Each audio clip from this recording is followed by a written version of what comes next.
கர்த்தர் நல்லவர், அவருடைய கிருபை என்றும் உள்ளது. இந்த காலை வேலைக்காக கூடி வந்திருக்கிற யாவரையும் கர்த்தர் தாமே உங்களை ஆசீர்வதிப்பாராக. இந்த மாதத்திலும் நாம தேவன் நடத்தி கொண்டு வருகிறார். கர்த்தர் நல்லவர், அவர் பெரிய காரியங்களை நம்மத்திலே செய்ய முடியாய் நாம் ஸ்தோத்திரிப்போம், ஜெபிப்போம். இந்த காலை வேளையிலே நாம் தேவனை துதிக்கும்படி, ஆராதிக்கும்படி, மகிமைப்படுத்தும்படி கடந்து வந்திருக்கிறோம். கர்த்தர் இந்த நாளிலே மகிமைப்படுவாராக. ஆண்டவர் நம்மை ஆசீர்வதிப்பாராக. அவருடைய வார்த்தைகளை தந்து நம்மளை பலப்படுத்தி கர்த்தர் காத்துக்கொள்வாராக. ஆமென்.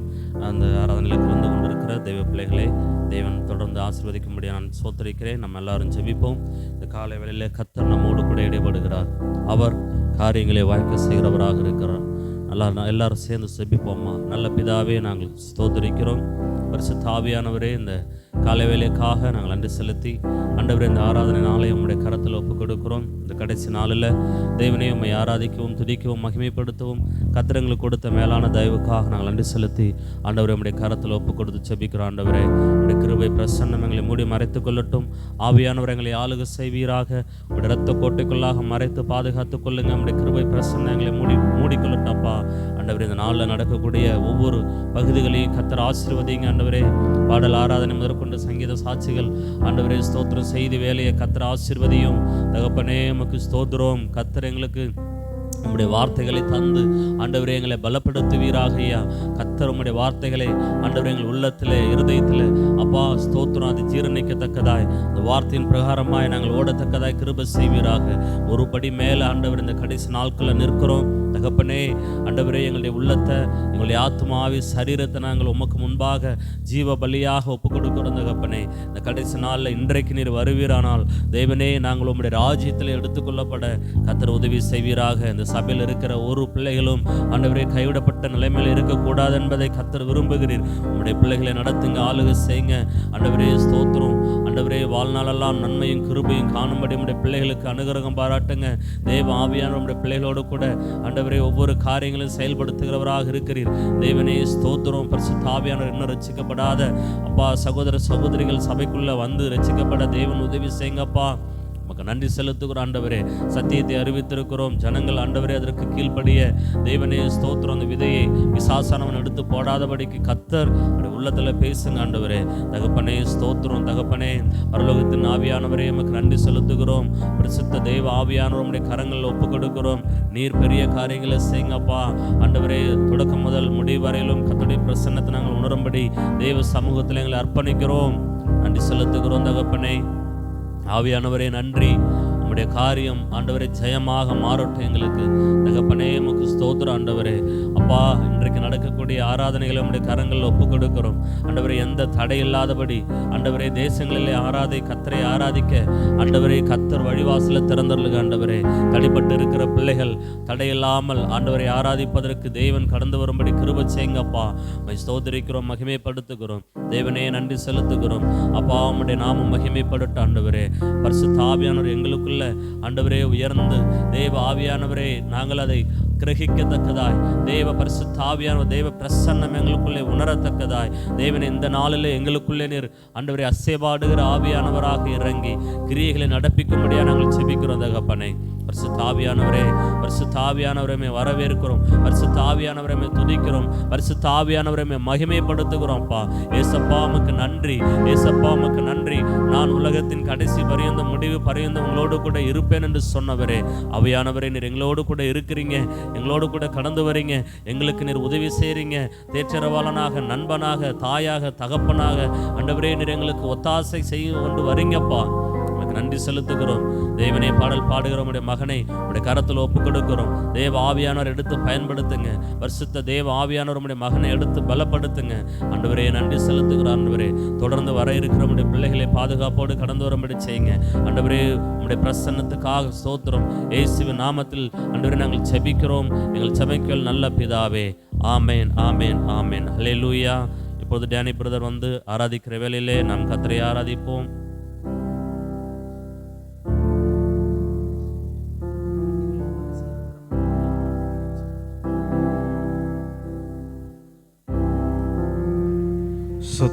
சோத்திரிக்கிறோம் அப்பா. ஹல்லேலூயா, ஹல்லேலூயா. சோத்திரிக்கிறோம். நன்றி தகப்பனே, கிருபையானவரை சோத்திரிக்கிறோம், ஸ்தோத்திரிக்கிறோம் அப்பா. நீர் எங்களோடு கூட இருந்து இம்மட்டுமாய் பாதுகாத்த தேவன், இந்த புதிய நாளுக்காக நன்றி செலுத்துகிறோம் ராஜா. ஒவ்வொரு நாளும் கிருபை எங்களை சூழ்ந்து கொண்டதற்காக நன்றி ராஜா. நீர் மகிமையினால் எங்களை மூடி மறைத்து கொண்டதற்காக நன்றி தகப்பனே. நீரே எங்களுக்கு எல்லாவுமாய் இருக்கிறீர், எங்கள் பரிகாரியான கர்த்தர். ஆண்டவரே உமக்கு ஸ்தோத்திரிக்கிறோம் அப்பா. நாங்கள் ஒவ்வொரு நாளும் உமக்கு புது பாட்டை பாட நீர் கிருபை தந்ததற்காக நன்றி செலுத்துகிறோம் ராஜா. கர்த்தருக்கு புது பாட்டை பாட ஆண்டவரே உமக்கு ஸ்தோத்திரிக்கிறோம் அப்பா. நீ கிருபை பாராட்டினதற்காக நன்றி செலுத்துகிறோம் ராஜா. நீர் இந்த நாவினுக்கு வந்து ஆண்டவரே உமக்கு புகழ்ந்து பாட நீர் கிருபை தந்தபடி நான் நன்றி தகப்பனே. ஆண்டவரே மட்டுமாய் காத்த தேவன், இந்த புதிய நாளுக்காகவும் புதிய ஆராதனையில் உம்மை கலந்து கொள்ள ஆண்டவரே குடும்பமாய் உம்மை ஆராதிக்க எங்களுக்கு நீர் கொடுத்த ஸ்லாக்கியத்திற்காக நன்றி செலுத்துகிறோம் ராஜா. சோத்ரம் சோத்ரம் சோத்ரம். புது பாட்டை எந்த நாவில் தந்தார் புகழ்ந்து பாடிடுவேன். கர்த்தர் நல்லவர் எந்த வாழ்வினில் ருசித்து நான் பாடுகிறேன் என்ற பாடலை கரங்களை தட்டி உற்சாகமாய் பாடுவோம். ஸ்தோத்திரிக்கிறோம் அப்பா. ஹல்லேலூயா. இயேசு ராஜாதி ராஜாவே ஓமை துதிக்கிறோம், ஸ்தோத்திரிக்கிறோம் அப்பா. ஹல்லேலூயா. உற்சாகமாய் ஹல்லேலூயா.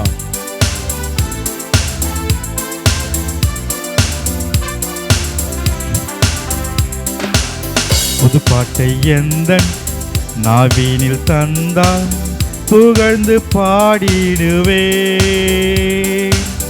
கர்த்தர் நல்லவர் எந்தன் வாழ்வினில் ருசித்து நான் என்று பாடுகிறேன். கர்த்தர் நல்லவர் எந்தன் வாழ்வினில் ருசித்து நான் என்று பாடுகிறேன். புது பாட்டை எந்தன் நாவினில் தந்தார் புகழ்ந்து பாடிடுவே. ஹல்லேலூயா. கர்த்தர் நல்லவர் எந்தன் வாழ்வினில் ருசித்து நான் என்று பாடுகிறேன். கர்த்தர் நல்லவர் எந்தன் வாழ்வினில் ருசித்து நான் என்று பாடுகிறேன். ஆபத்து நாளில் அனுகுல துணையுமானார். கூப்பிட்ட நாளில் எனக்கு செவி கொடுத்தார். இயேசு ராஜா. ஆபத்து நாளில் அனுகுல துணையுமானார். நான் கூப்பிட்ட நாளில் எனக்கு செவி கொடுத்தார். கர்த்தர் என் அடைக்கல ஜீவனி பலனுமானார். கர்த்தர் என் அடைக்கல ஜீவனி பலனுமானார். புது பாட்டை எந்தன் நாவினில் தந்தான் புகழ்ந்து பாடிடுவே. கர்த்தர் நல்லவர் எந்தன் வாழ்வினில் ருசித்து நான் என்றும் பாடுகிறேன்.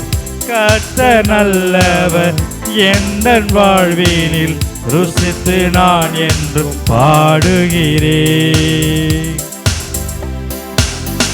எந்தன் கண்மலை அரணான கோட்டையானாம்.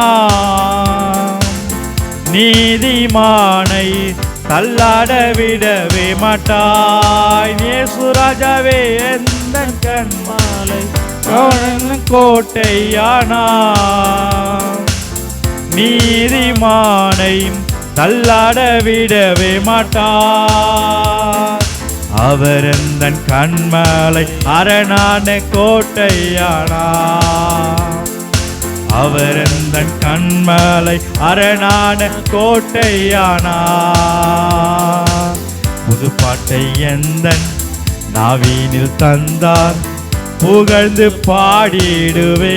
ஒவ்வொரு நாளும் கர்த்தர் நல்லவர் எந்தன் வாழ்வினில் ருசித்து நான் என்று பாடுகிறேன்.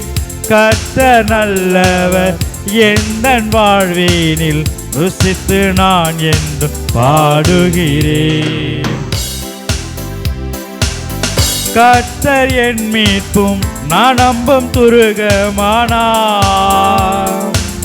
கர்த்தருக்குள் நான் மகிழ்ந்து களி கூறுவே. கர்த்தர் என் மீட்பும் நான் நம்பும் துருகமானார்.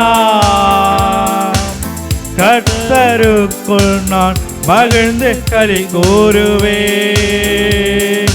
அவர் எந்த நம்பிக்கை நான் நம்பு துருகமானார். இயேசு ராஜாவே, அவர் என்ன நம்பிக்கை நான் நம்பு துருகமானார்.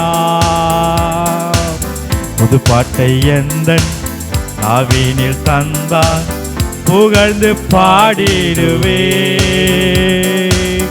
கர்த்தர் நல்லவர் எந்தன் வாழ்வினில் ருசித்து நான் என்று பாடுகிறேன். கர்த்தர் நல்லவர் எந்தன் வாழ்வினில் ருசித்து நான் என்று பாடுகிறேன். கர்த்தர் நல்லவர் எந்தன் வாழ்வினில் ருசித்து நான் என்று பாடுகிறேன். கர்த்தர் நல்லவர் எந்தன் வாழ்வினில் ருசித்து நான் என்று பாடுகிறேன். புது பாட்டை எந்தன் நாவினில் தந்தார் புகழ்ந்து பாடிடுவேன். இயேசு ராஜாவே, கர்த்தர் நல்லவர் எந்தன் வாழ்வினில் புகழ்ந்து நான் என்று பாடுகிறேன். கர்த்தர் நல்லவர் எந்தன் வாழ்வினில் புகழ்ந்து நான் என்று பாடுகிறேன்.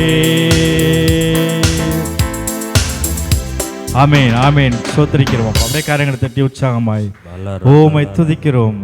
அவருக்கு ஒவ்வொரு நாளும் புது பாட்டை பாட கிருபை தந்திருக்கிற தேவன். ஆபத்து நாளில் அனுகூலமானவர். அவர் கூப்பிட்ட நாளில் செவி கொடுக்கிற தேவன் நம் தேவனாயிருக்கிறார். ஆண்டவரே, அவர் கூப்பிட்டு கேட்காதபடி இல்ல, கூப்பிட்ட உடனே பதில் கொடுக்கிற தேவன். அப்பா, உமக்கு சோத்திரிக்கிறோம். அப்பா, உமக்கு துதிக்கிறோம். என் தாயின் வயிற்றில் தோன்றுவதற்கு முன்னதாகவே என்னை ஏந்தி சுமந்து காத்த தேவனே, என் உள்ளங்கையில் உள்ளங்கையில் என்னை வரைந்து உந்தன் கண்மணி போல் என்னை காக்கின்றீர். இம்மட்டுமாய் நடத்தினவர், இனியும் நடத்த நீர் வல்லவர் என்ற பாடலை அனைவரை கரங்களை தட்டி உற்சாகமாய் பாடுவோம். ஸ்தோத்திரிக்கிறோம், ஸ்தோத்திரிக்கிறோம்ப்பா. அன்று இயேசுவே, அவர் ஏந்தி சுமந்து காத்த தேவன், உள்ளங்கையில் வரைந்திருக்கிற தேவன். அவர் நித்தமும் நம்மளை பாதுகாக்கிறவர், ஒவ்வொரு நாளும் நம்மை பலப்படுத்துகிறவர்.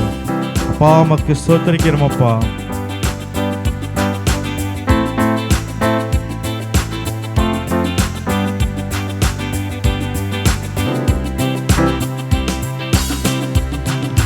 தாயின் வயிற்றில் தோன்றின நாள் முதல் என்னை ஏந்தி சுமந்து காத்த தேவனே, உன் உள்ளங்கைகள் என்னை வரைந்து உந்தன் கண்மணி போல என்னை காக்கின்றே. தாயின் வயிற்றில் தோன்றின நாள் முதல் என்னை ஏந்தி சுமந்து காத்த தேவனே, உன் உள்ளங்கைகள் என்னை வரைந்து உந்தன் கண்மணி போல என்னை காக்கின்றே. தாயின் வயிற்றில் தோன்றின நாள் முதல் என்னை ஏந்தி சுமந்து காத்த தேவனே, உம் உள்ளங்கைகள் என்னை வரைந்து கண்மணி போல என்னை காக்கின்றே. மறவே மறவே நீ செய்த நன்மைகள், துதிப்பே துதிப்பே என் முழு இதயத்தோடு. மறவே மறவே நீ செய்த நன்மைகள், துதிப்பே துதிப்பே என் முழு இதயத்தோடு. என் கர்த்தர் நல்லவர், மிக மிக நல்லவர், என்னை விசாரிக்கும் நல் தகப்பனவர். என் கர்த்தர் நல்லவர், மிக மிக நல்லவர், என்னை விசாரிக்கும் நல் தகப்பனவர். என் கர்த்தர் நல்லவர், மிக மிக நல்லவர், என்னை விசாரிக்கும் நல் தகப்பனவர். வெள்ளம் போல் சத்ரு எதிர்த்து வந்தாலோ ஆவியானவர் கொடியேற்றுவே. இதுவரை உதவி செய்த நேசரே, இனியும் உதவி செய்ய வல்லவரே. வெள்ளம் போல் சத்ரு எதிர்த்து வந்தாலோ ஆவியானவரின் கொடியேற்றுவே. இதுவரை உதவி செய்த நேசரே, இனியும் உதவி செய்ய வல்லவரே. மறவே மறவே நீ செய்த நன்மைகள், துதிப்பே துதிப்பே என் முழுதயத்தோடு. மறவே மறவே நீ செய்த நன்மைகள், துதிப்பே துதிப்பே என் முழுதயத்தோடு. என் கர்த்தர் நல்லவர், மிக மிக நல்லவர், என்னை விசாரிக்கும் நல் தகப்பனவர். என் கர்த்தர் நல்லவர், மிக மிக நல்லவர், என்னை விசாரிக்கும் நல் தகப்பனவர். பகைஞர் எதிரே எனக்கு ஓர் பந்தி ஆயத்தம் செய்த சர்வ வல்லவரே. என்னையால் என்னை அபிஷேகம் செய்து என் பாத்திரம் நிரம்பி வழிய செய்கின்றே. பகைஞர் எதிரே எனக்கு ஓர் பந்தி ஆயத்தம் செய்த சர்வ வல்லவரே. என்னையால் என்னை அபிஷேகம் செய்து என் பாத்திரம் நிரம்பி வழிய செய்கின்றே. மறவே மறவே நீ செய்த நன்மைகள், துதிப்பே துதிப்பே என் முழுதயத்தோடு. மறவே மறவே நீ செய்த நன்மைகள், துதிப்பே துதிப்பே என் முழுதயத்தோடு. என் கர்த்தர் நல்லவர், மிக மிக நல்லவர், என்னை விசாரிக்கும் நல் தகப்பனவர். என் கர்த்தர் நல்லவர், மிக மிக நல்லவர், என்னை விசாரிக்கும் நல் தகப்பனவர். என் கர்த்தர் நல்லவர், மிக மிக நல்லவர், என்னை விசாரிக்கும் நல் தகப்பனவர். என்னை விசாரிக்கும் நல் தகப்பனவர், என்னை விசாரிக்கும் நல் தகப்பனவர். ஹல்லேலூயா ஹல்லேலூயா ஹல்லேலூயா. ஓமை துதிக்கிறோம், ஸ்தோத்திரிக்கிறோம் அப்பா. ஹல்லேலூயா. அவர் தாயின் வயிற்றில் தோன்றின நாள் முதல் நம்ம ஏந்தி சுமந்து காத்த தேவன், ஆமென். இதுவரையில் தாங்கி சுமக்கிற தேவன், ஹல்லேலூயா.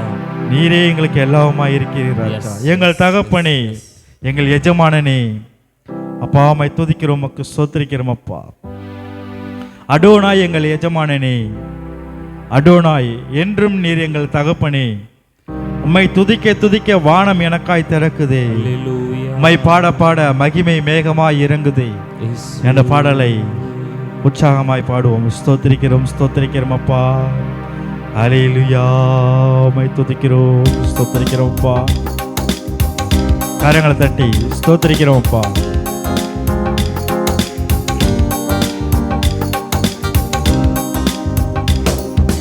அடோனாய் எங்கள் எஜமானனே, அடோனாய் எங்கள் எந்த தகப்பனே, அடோனாய் எங்கள் எஜமானனே, அடோனாய் என்று எங்கள் தகப்பனே.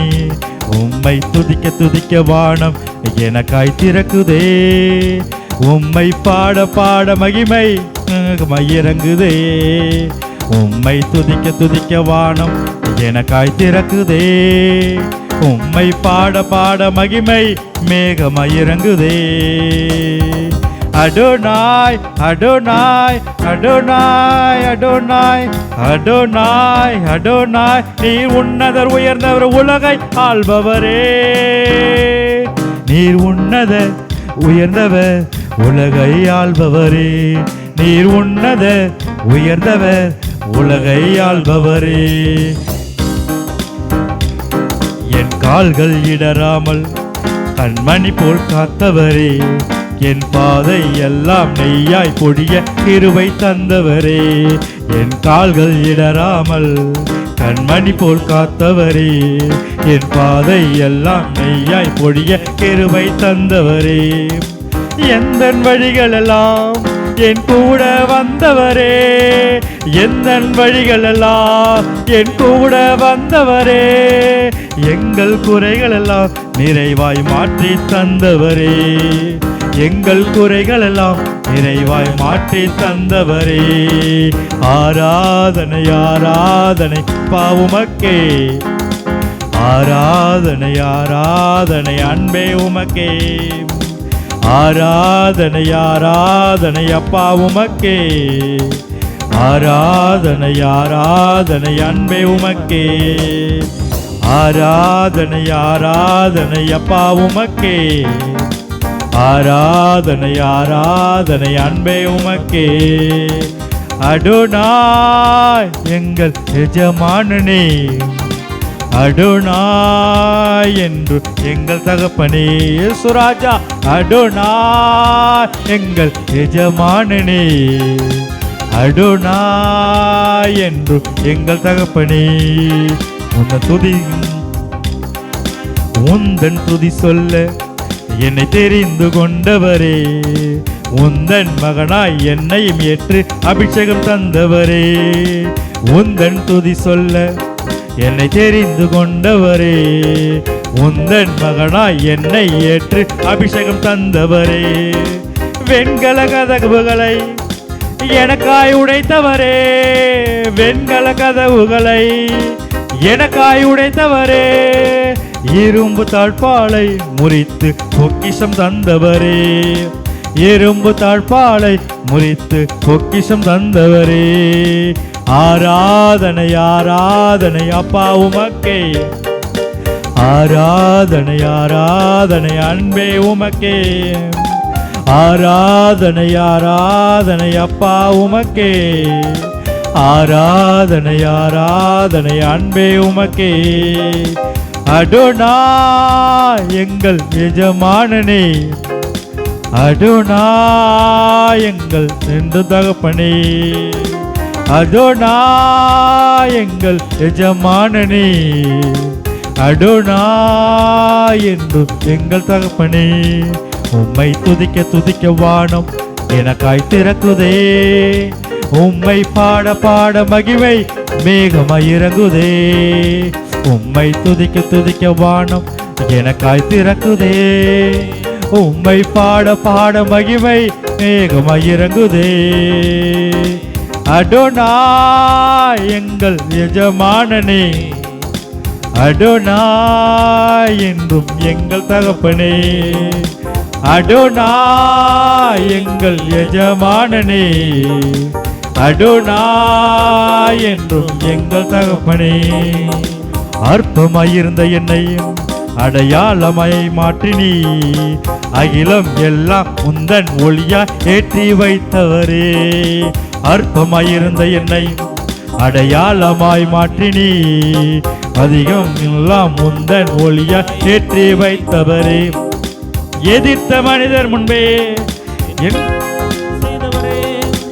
எதிர்த்த மனிதர் முன்பே என் கொடி பறக்க செய்தவரே, ஏளனம் செய்தர் முன் பந்தியை அழைத்தவரே, ஏளனம் செய்தர் முன் எனக்காய் பந்தியை வைத்தவரே.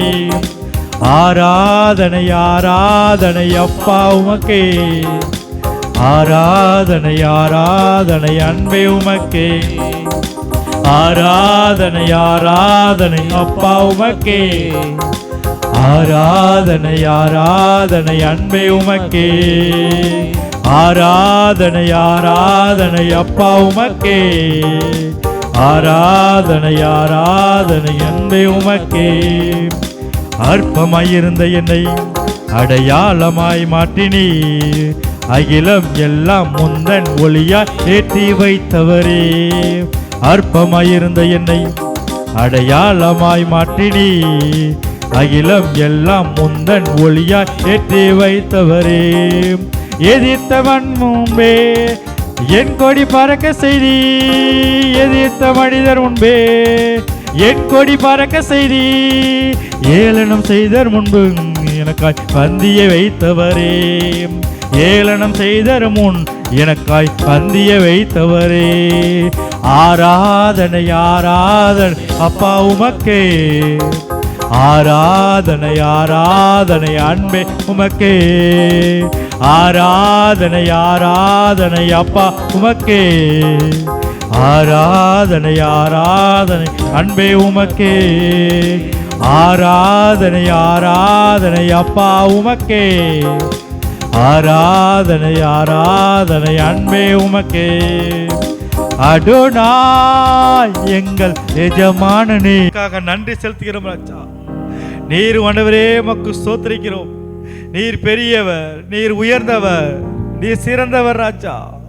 நன்றி தகப்பனே. அப்பா உமக்கு ஸ்தோத்திரிக்கிறோம் ராஜா. ஒவ்வொரு நாட்களிலும் பிரியாமல் கடைசி வரை ஆண்டவரே ஒவ்வொரு நிமிடமும் நீர் எங்களை கிருபையால் நடத்தினீரே. அப்பா நீர் என்னை நேசிக்கிறீர் ராஜா. உங்கள் உயிரை பார்க்கிலும் நீர் எங்களை நேசிக்கிறீர். அப்பா நாங்கள் ஆராதிக்கிறோம், நாங்கள் ஆராதிக்கிறோம், முழு மனதுடன் ஆராதிக்கிறோம் ராஜா. ஏனோ தோணை என்று இல்ல தகப்பனே, முழு மனதாய் ஆராதிக்கிறோம் ராஜா. ஸ்தோத்திரிக்கிறோம் அப்பா, ஸ்தோத்திரிக்கிறோம், ஸ்தோத்திரிக்கிறோம் ராஜா. ஒவ்வொரு நாட்களிலும் பிரியாமல் கடைசி வரை ஒவ்வொரு நிமிடமும் கிருபையால் நடத்திடுமே என்ற பாடலை உள்ளத்தின் ஆழத்திலிருந்து இயேசு ராஜாவை உயர்த்தோமா. ஸ்தோத்திரிக்கிறோம் அப்பா. ஹல்லேலூயா. ஸ்தோத்திரிக்கிறோம் அப்பா. இயேசு ராஜாதி ராஜாவே.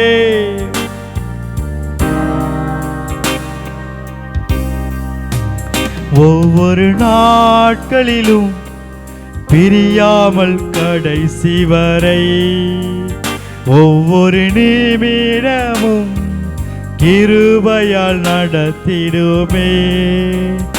ஒவ்வொரு நாட்களிலும் பிரியாமல் கடைசி வரை ஒவ்வொரு நிமிடமும் கிருபையால் நடத்திடுமே. நீர் என்னை நேசிக்கின்றீர், உந்தன் உயிரை பார்க்கிலும். நீர் என்னை நேசிக்கின்றீர், உந்தன் உயிரை பார்க்கிலும். ஆராதிப்பேன் உம்மையே உண்மை மனதுடன். ஆராதிப்பேன் உம்மையே உண்மை மனதுடன். உம்மை நேசிக்க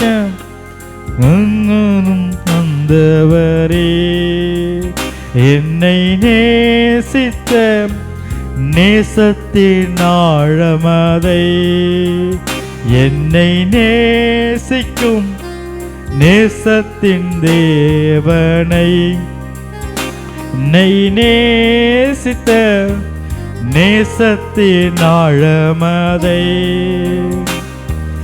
பெருங்கிருபை நினைக்கும் போது என்ன பதில் செய்வேனோ.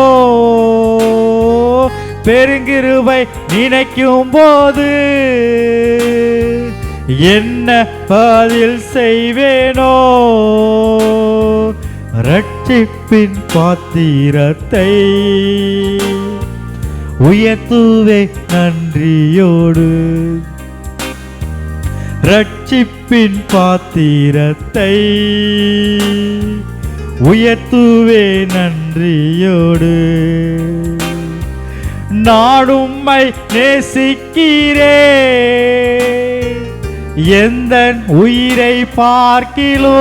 இயேசு ராஜாவே, நான் உம்மை நேசிக்கிறேன்,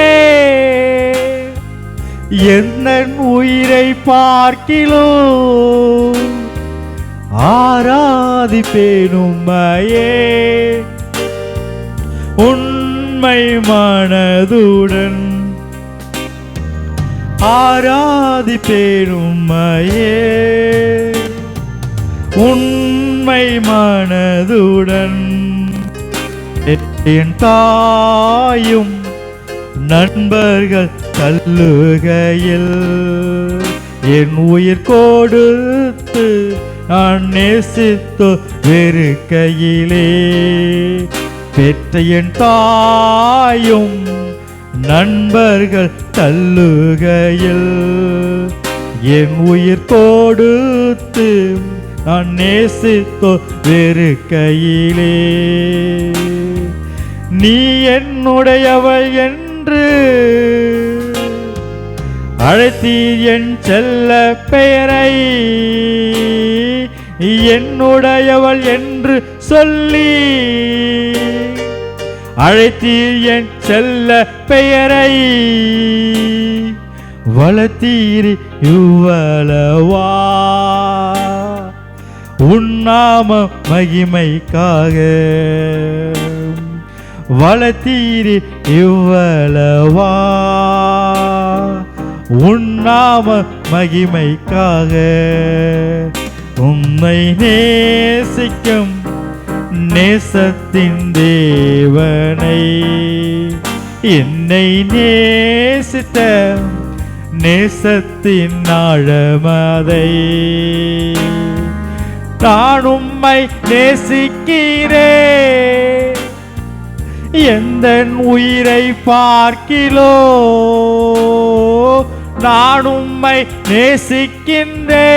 நேசிக்கின்றேன் எந்தன் உயிரை பார்க்கிலோ நான் உம்மை நேசிக்கின்றேன் எந்தன் உயிரை பார்க்கிலோ ஆராதிப்பேன் உம்மையே உண்மை மனதுடன் ஆராதிப்பேன் உம்மையே உண்மை மனதுடன் இரத்தாம்பரம் போலுள்ள பாவங்களை பனியை விட வெண்மையாய் மாற்றினீரே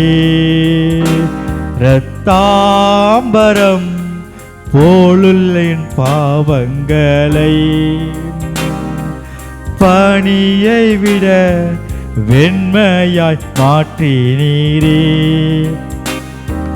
சொந்த ரத்தம் சிந்தியே மகனையே பலியாக்கினீ சுராஜா சொந்த ரத்தம் சிந்தியே மகனையே பலியாக்கினீ நான் ரட்சிப்படைவதற்கு என் பாவம் சுமந்து தீ நான் ரட்சிப்படைவதற்கு என் பாவம் சுமந்து தீ நான் உம்மை நேசிக்கிறேன் எந்தன் உயிரை பார்க்கிலும் சொல்லுங்க நான் உம்மை நேசிக்கிறேன் இயேசு ராஜாவை எந்தன் உயிரை பார்க்கிலோ நான் உம்மை நேசிக்கிறேன் எந்தன் உயிரை பார்க்கிலோ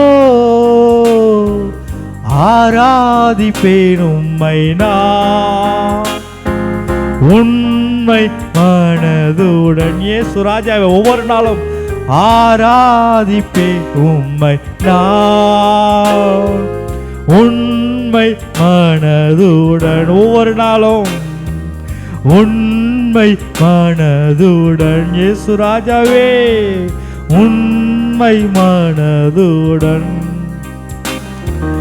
உண்மை மனதுடன் இயேசு ராஜாவே உண்மை மனதுடன் ஆமென். அப்பா உமக்கு ஸ்தோத்திரிக்கிறோம். உன் வசனத்தினால் நிரப்பும் ராஜா. ஆண்டவரே, எல்லா சூழ்நிலையிலும் எல்லா பிரச்சனைகளும் மத்தியிலும் நீர் வார்த்தையை பேசி நீர் தகுப்பனே.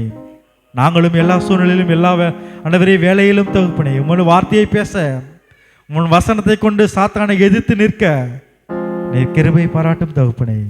நீர் கிருபை பாராட்டும் ராஜா. மீட்பெரும் ரட்சகரமான இயேசு கிறிஸ்துவின் நாமத்தில் ஜெபிக்கிறோம் ஜீவனுள்ள நல்ல பிதாவே, ஆமென் ஆமென். ஆமென் ஆமென் ஆமென் ஆமென். எல்லாரும் சங்கீத பகுதிகளை வாசிப்போம். கர்த்தர் நல்லவர்.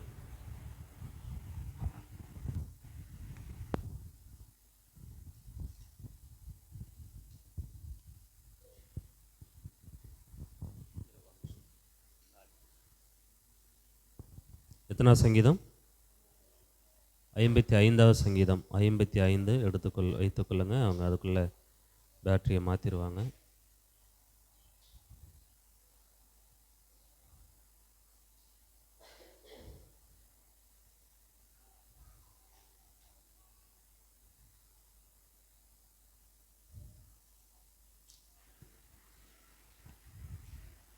ஜீசஸ். 55 சங்கீதம் 55 எடுத்துக்கொள்வோம்.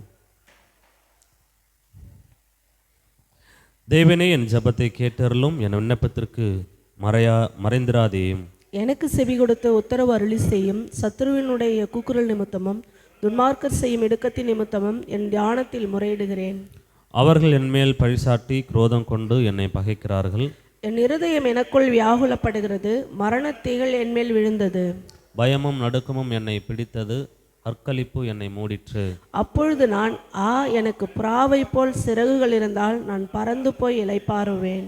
நான் தூரத்தில் அலைந்து திறந்து வனாந்தரத்தில் தங்கியிருப்பேன். பெரும் காற்றுக்கும் புசலுக்கும் தப்ப தீவிரித்துக் கொள்வேன் என்றேன்.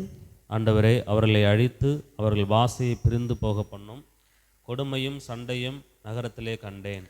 அவைகள் இரவும் பகலும் அதன் மதில் மேல் சுற்றித் திரிகிறது. அக்கிரமும் வாதையும் அதன் நடுவில் இருக்கிறது. கேடுபாடுகள் அதன் நடுவில் இருக்கிறது. கொடுமையும் கபடமும் அதன் வீதியை விட்டு விலகி போகிறதில்லை. என்னை நிந்தித்தவன் சத்ரு அல்ல, அப்படி இருந்தால் சகிப்பேன். எனக்கு விரோதமாய் பெருமை பாராட்டினவன் என் பகைஞன் அல்ல, அப்படி இருந்தால் அவனுக்கு மறைந்திருப்பேன். எனக்கு சமமான மனுஷனும் என் வழி காட்டியும் என் தோழனுமாகிய நீயே அவன். நாம் ஒருமித்து இன்பமான ஆலோசனை பண்ணி கூட்டத்தோடைய தேவாலயத்துக்கு போனோம். மரணம் அவர்களை தொடர்ந்து பிடிப்பதாக. அவர்கள் உயிரோடே பாதாளத்தில் இறங்குவார்களாக. அவர்கள் வாசஸ்தலங்களிலும் அவர்கள் உள்ளத்திலும் பொல்லாங்கு இருக்கிறது. நானோ தேவனை நோக்கி கூப்பிடுவேன், கர்த்தர் என்னை இரட்சிப்பார். அந்தி சந்தி மத்தியான வேலைகளிலும் நான் தியானம் பண்ணி முறையிடுவேன். அவர் என் சத்தத்தை கேட்பார். திரளான கூட்டமாய் கூடி என்னோடு எதிர்த்தார்கள். அவரோ எனக்கு நேரிட்ட போரை நீக்கி என் ஆத்துமாவை சமானத்துடன் மீட்டுவிட்டார். ஆதி முதலாய் வீற்றிருக்கிற தேவன் கேட்டு அவர்களுக்கு பதிலளிப்பார். அவர்களுக்கு மாறுதல்கள் நேரிடாததனால் அவர்கள் தேவனுக்கு பயப்படாமற் போகிறார்கள். அவன் தன்னோடே சமாதானமாய் இருந்தவர்களுக்கு விரோதமாய் தன் கையை நீட்டி தன் உடன்படிக்கையை மீறி நடந்தான். அவன் வாயின் சொற்கள் வெண்ணெயைப் போல மெதுவானவைகள். அவன் இருதயமோ யுத்தம். அவன் வார்த்தைகள் எண்ணெயிலும் மிருதுவானவைகள். ஆனாலும் அவைகள் உருவின பட்டயங்கள். கர்த்தர் மேல் உன் பாரத்தை வைத்துவிடு, அவர் உன்னை ஆதரிப்பார். நீதிமானை ஒருபோதும் தள்ளாட விட்டார். சேர்ந்து வாசிப்போம். தேவனே, நீர் அவர்களை அழிவின் குழியில் இறங்க பண்ணுவீர். இரத்தப்பிரியரும் சூதுள்ள மனுஷரும் தங்கள் ஆயுள் நாட்களில் பாதி வரையாயிலும் பிழைத்திருக்க மாட்டார்கள். நானோ உம்மை நம்பியிருக்கிறேன். ஆமென். கர்த்தருடைய பரிசுத்த நாமத்துக்கு ஸ்தோத்திரம். கர்த்தர் கடந்த நாட்கள் முழுவதும் நம்மை கண்மணி போல் பாதுகாத்து கொண்டதற்காய் நான் கர்த்தரை துதிக்கிறேன், ஸ்தோத்திரிக்கிறேன். எனக்கு தொண்டை கொஞ்சம் சரியில்லை, ரொம்ப சளி பிடிச்சதுனால தொண்டை ஒரு மாதிரி இருக்குது, மன்னிச்சு கொள்ளுங்க. இந்த சங்கீதத்தில் 55வது சங்கீதத்தில் 16வது வசனம், நானோ தேவனை நோக்கி கூப்பிடுவேன், கர்த்தர் என்னை ரட்சிப்பார். அந்தி சந்தி மதியான வேளைகளிலும் நான் தியானம் பண்ணி முறையிடுவேன், அவர் என் சத்தத்தை கேட்பார் அப்படின்னு சொல்லி தாவீது சொல்கிறாரு. நம்மளுடைய எல்லா சூழ்நிலையிலும் அந்தி சந்தி மதியான வேலைகள் 3 வேலைகளிலும் நம்ம கூப்பிடுகிறோமா அப்படின்னு சொல்லி பார்த்தாக எத்தனை பேருக்கு நம்ம கூப்பிடுறோங்கிறது நம்மளுடைய மனசாட்சி நம்மை பார்த்து கேள்வி கேட்கும், சொல்லும்.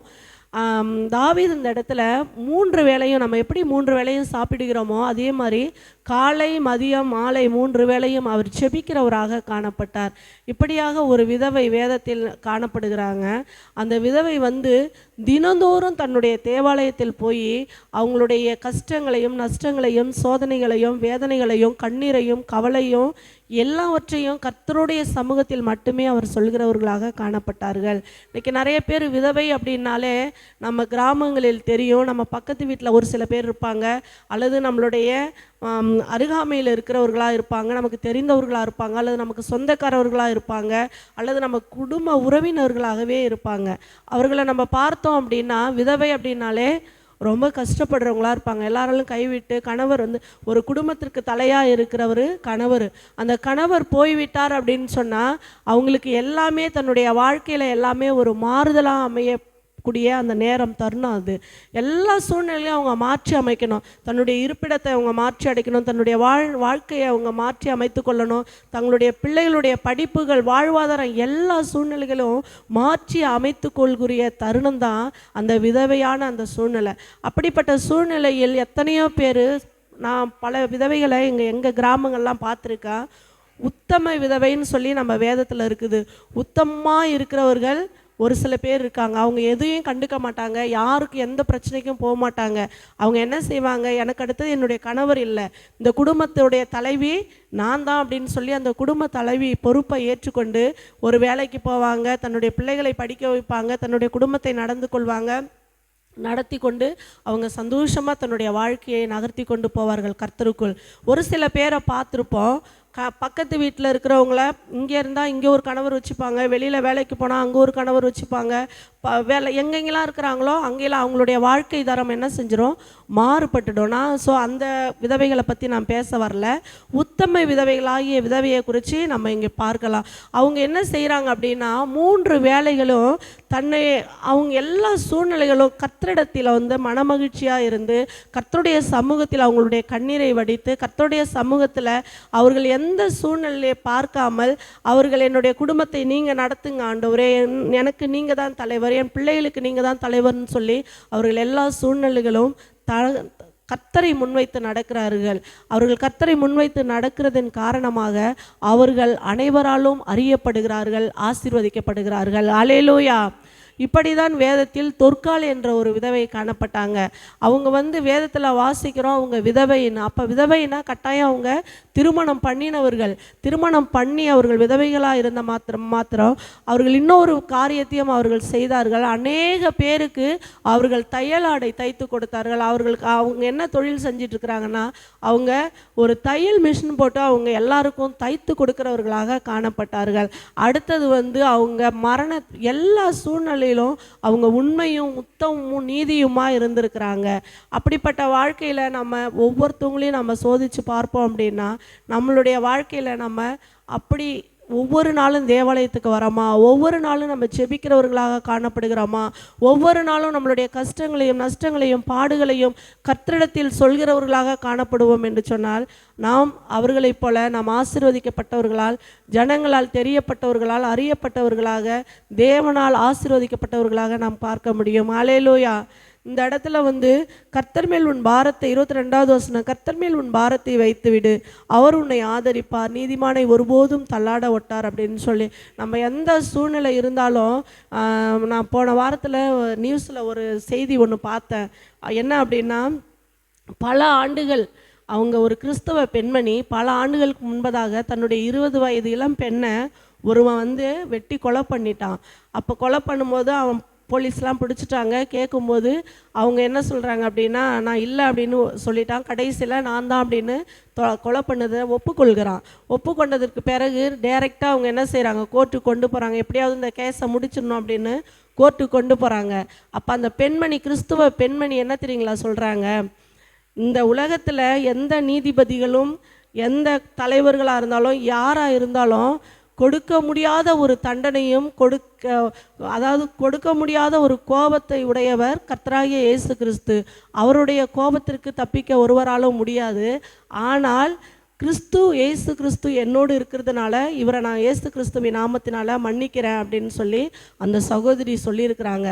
அந்த கோர்ட்டில் நீதிபதி எல்லாருமே வந்து கிறிஸ்துவின் அன்பை அவங்க அன்னைக்கு அறிஞ்சு கொண்டாங்கன்னு சொல்லி நான் நியூஸில் நேற்று முந்தானத்தை நான் பார்த்தேன்.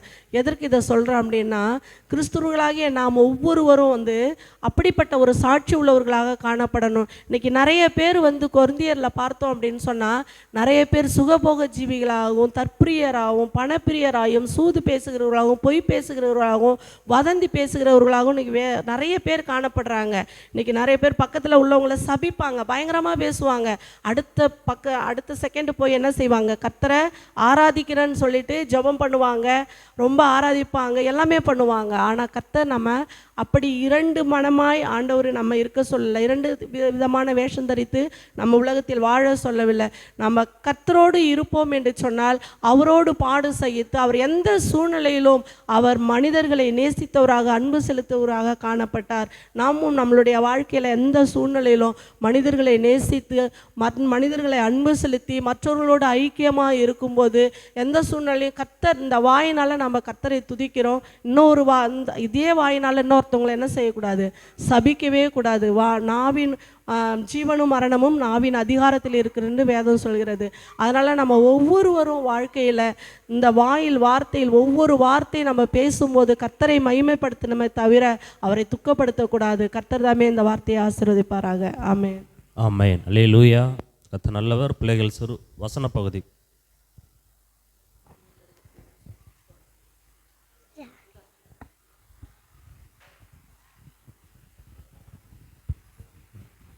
கர்த்தர் சதாங்காலங்களுக்கும் ராஜாவாயிருக்கிறார். சங்கீதம் 10:16. கர்த்தர் நம்முடைய நீதிபதி. ஏசாயா 33:22. உன்னை பெருக பண்ணுவேன்,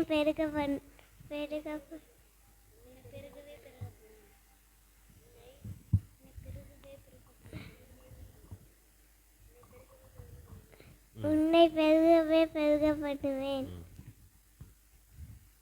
பொல்லாப்பு உனக்கு நேரிடாதே, வாதைய கூடாரத்தை அணுகாதே.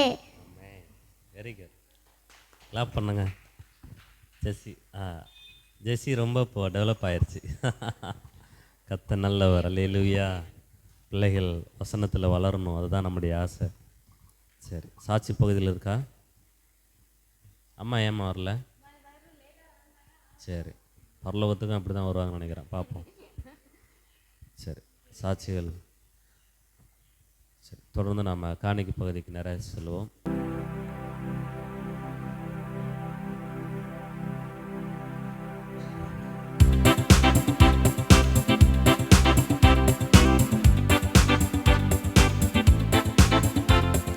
ஜெயம் கொடுக்கும் என் தேவனுக்கு கோடி கோடி ஸ்தோத்திரம். வாழ்வளிக்கும் இயேசு ராஜாவுக்கு வாழ்நாள் எல்லாம் ஸ்தோத்திரம். ஜெயம் கொடுக்கும் என் தேவனுக்கு கோடி கோடி ஸ்தோத்திரம். வாழ்வளிக்கும் இயேசு ராஜாவுக்கு வாழ்நாள் எல்லாம் ஸ்தோத்திரம். அல்லேலூயா அல்லேலூயா பாடுவேன், ஆனந்த தோணியால் உயர்த்துவேன். அல்லேலூயா அல்லேலூயா பாடுவேன், ஆனந்த தோணியால் உயர்த்துவேன். ஜெயம் கொடுக்கும் என் தேவனுக்கு கோடி கோடி ஸ்தோத்திரம். வாழ்வளிக்கும் இயேசு ராஜாவுக்கு வாழ்நாள் எல்லாம் ஸ்தோத்திரம்.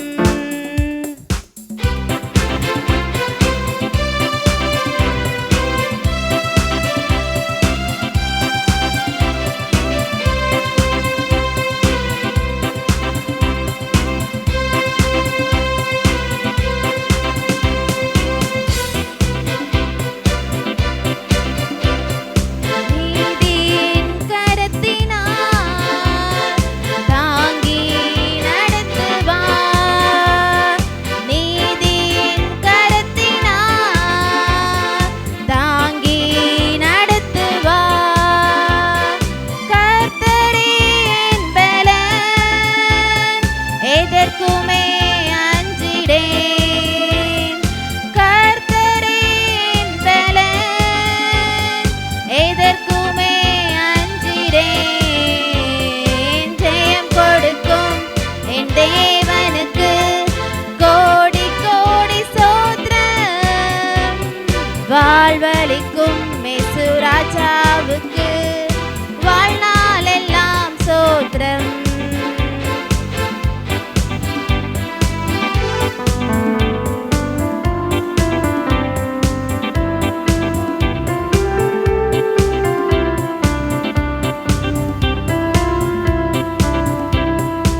வாழ்வளிக்கும் மேசு ராஜாவுக்கு வாழ்நாள் எல்லாம்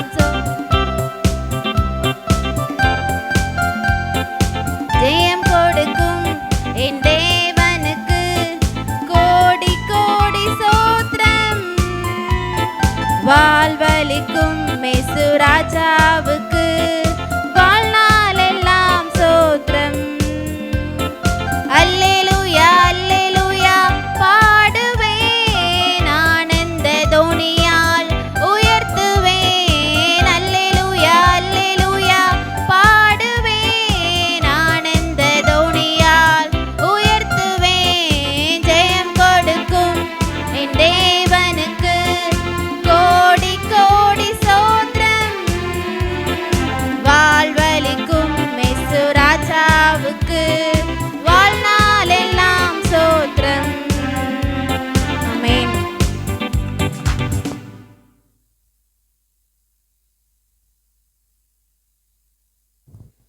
கர்த்தர் நல்லவர், அவருடைய நாமம் மகிமைப்படுவதாக. எல்லாரும் சந்தோஷமாக இருக்கிறீங்களா? ஆமென். சந்தோஷமாக இருக்கிறீங்களா? கர்த்தருடைய நாமம் ஓகே ஓகே. காணிக்கைக்காக, சங்கீதங்களுக்காக சோம் அம்மாட்ட கூட.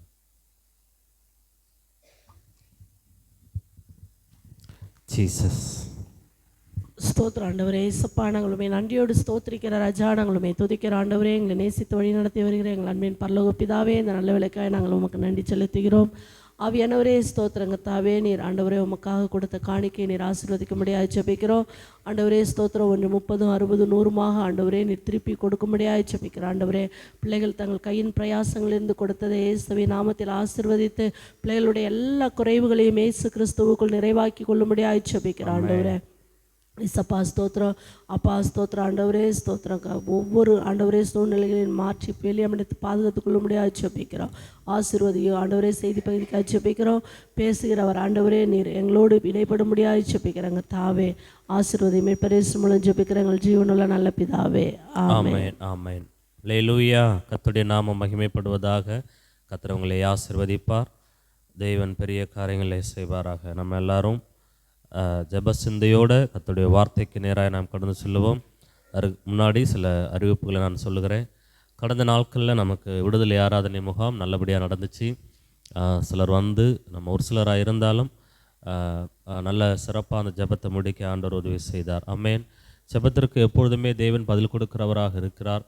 ஸோ விசுவாச பிள்ளைகள், நீங்கள் அன்னைக்கு கலந்து கொள்வதற்கு முயற்சி செய்யுங்க. ஏன்னா நமக்கு இரவு ஜெபம் அப்படின்னு சொன்னால் நமக்கு மேக்ஸிமம் எல்லா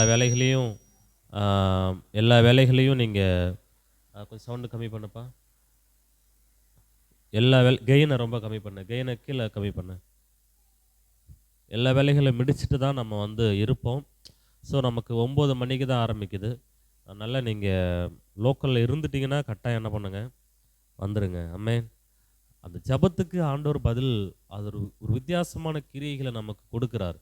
அதை முதல்ல நீங்கள் புரிஞ்சுக்கணும். ஜெபிக்காதவங்களுக்கும் ஜெபிக்கிறவங்களுக்கும் கண்டிப்பாக வித்தியாசம் இருக்குது.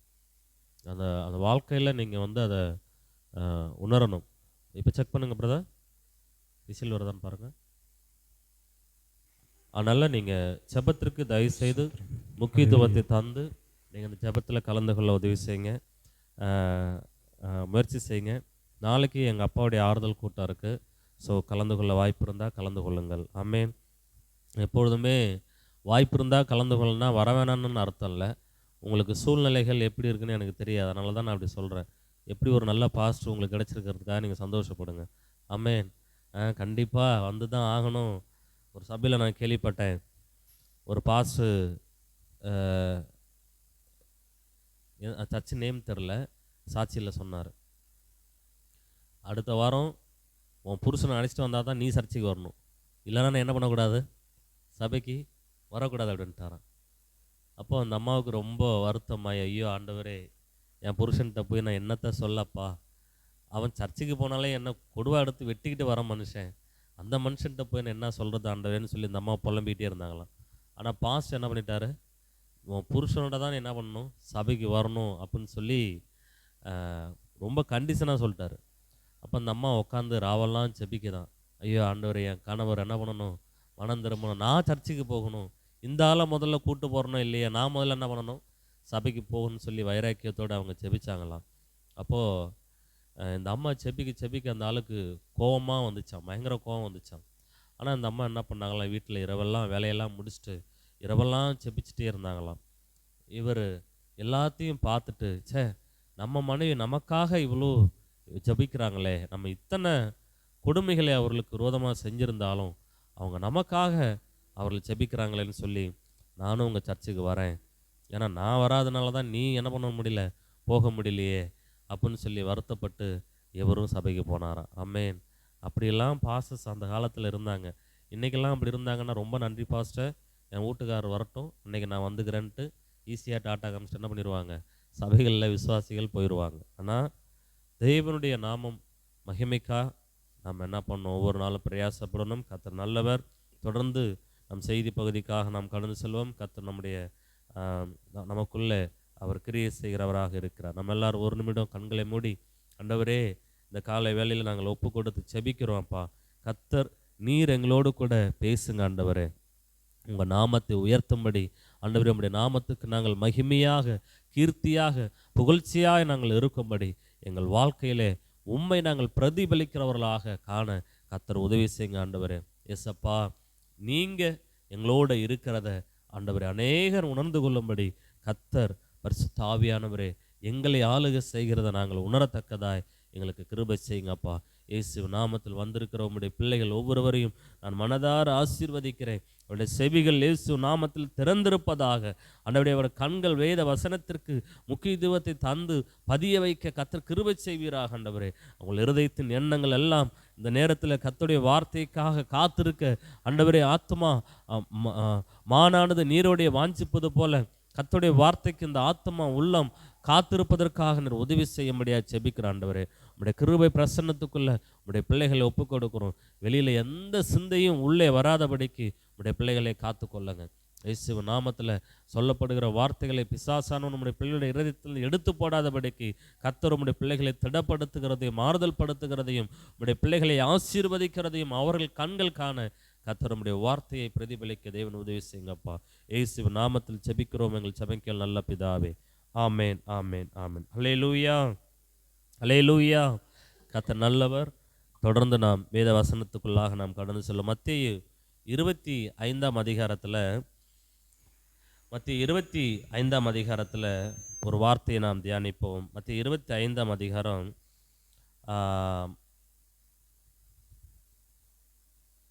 32வது வசனம். அந்த வசனத்தை மட்டும் வாசிங்க. ஆனால் நம்ம அந்த 31லேருந்தே தியானிக்க போகிறோம். அது ஆனால் 32வது வசனத்தை வாசிங்க.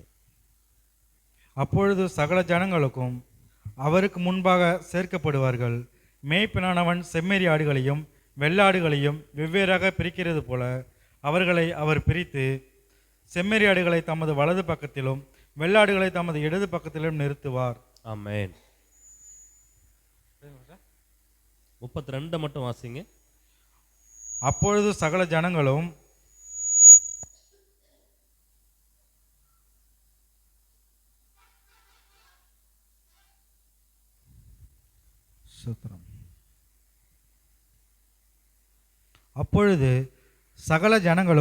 அவருக்கு முன்பாக சேர்க்கப்படுவார்கள். மேய்ப்பனானவன் செம்மறி ஆடுகளையும் வெள்ளாடுகளையும் வெவ்வேறாக பிரிக்கிறது போல அவர்களை அவர் பிரித்து. ஆமென், அல்லேலூயா. செம்மறியாடுகளையும் மெய்ப்பனானவன் செம்மறியாடுகளையும் வெள்ளாடுகளையும் வெவ்வேறாக பிரிக்கிறது போல அவர்களை அவர் பிரிக்கிறார். ஆமென். எத்தனை பேருக்கு ஆடுகளுடைய குணாதிசயங்கள் குறித்து நமக்கு தெரியும் என்று தெரியல. ஆனால் இந்த நாட்களில் இந்த கடைசி காலத்தில் நீங்களும் நானும் நம்ம கிராமத்தில் தான் வாழ்கிறோம். அப்படி தானே? நீங்கள் எப்போல்லாம் ஆடை பார்க்குறீங்களோ அப்போல்லாம் உங்களுக்கு இந்த ஞாபகம் என்ன பண்ணணும், வரணும். இயேசு நாமத்தில் இந்த பிரசங்கம் என்ன பண்ணக்கூடாது, உங்கள் இருதயத்தை விட்டு நீங்கக்கூடாது. ஆமென். எப்போல்லாம் நீங்கள் ஆடுகளை பார்க்கிறீர்களோ, நான் செம்மறி ஆடா வெள்ளாடான்னு சொல்லி நீங்கள் என்ன பண்ணணும், உங்களை செக் பண்ணி பார்க்கணும். ஸோ இந்த இடத்துல கர்த்தர் சொல்லுகிறார், அவர் செம்மறி ஆடுகளையும் வெள்ளாடுகளையும் வெவ்வேறாக என்ன பண்ணுறாரு, பிரிக்கிறார். அதுக்கு மேலே உள்ள வசனத்தை நீங்கள் வாசித்தீங்கன்னா, அன்றியும் மனுஷகுமாரன் தமது மகிமை பொருந்தினவராய் சகல பரிசுத்த தூதரோடு கூட வரும்பொழுது தமது மகிமையுள்ள சிங்காசனத்தின் மேல் வீற்றிருப்பார். ஆமென். இது எப்போ குறிக்குது அப்படின்னு சொன்னால், அவர் எப்போ மகிமையுள்ள சிங்காசனத்தில் வீற்றிருப்பார்? 1000 வருட அரசாட்சிக்கு பிறகு அவர் மகிமையுள்ள சிங்காசனத்தில் என்ன பண்ணியிருப்பார்? வீற்றிருப்பார். சரியா? ஆனால் அதுக்கு முன்னாடி அவர் ஒரு முக்கியமான வேலையை என்ன பண்ணுறாரு? செய்கிறார். என்ன வேலை அப்படின்னு சொன்னால், தம்மை அறிந்து கொண்டு இருக்கிற, தம்மை ஏற்றுக்கொண்டு இருக்கிற பிள்ளைகளுக்குள்ள 2 பிரிவாக என்ன பண்ணுறாரு? அவர் பிரிக்கிறார். நல்லா புரிஞ்சுக்கொள்ளணும். இதில் இயேசுவை அறியாத மக்களை குறித்து அவர் பேசவே இல்லை. யாரை பற்றி பேசலை? இயேசுவை அறியாத மக்களை குறித்து அவர் என்ன பண்ணலை? பேசவே கிடையாது. அவர்களை அவர் சேர்க்கவும் இல்லை. ஆனால் இங்கே யாரை அவர் சொல்லுகிறார் என்று சொன்னால், தன்னை அங்கீகரித்தவர்களை அவர் பேசுகிறார். ஆமென்.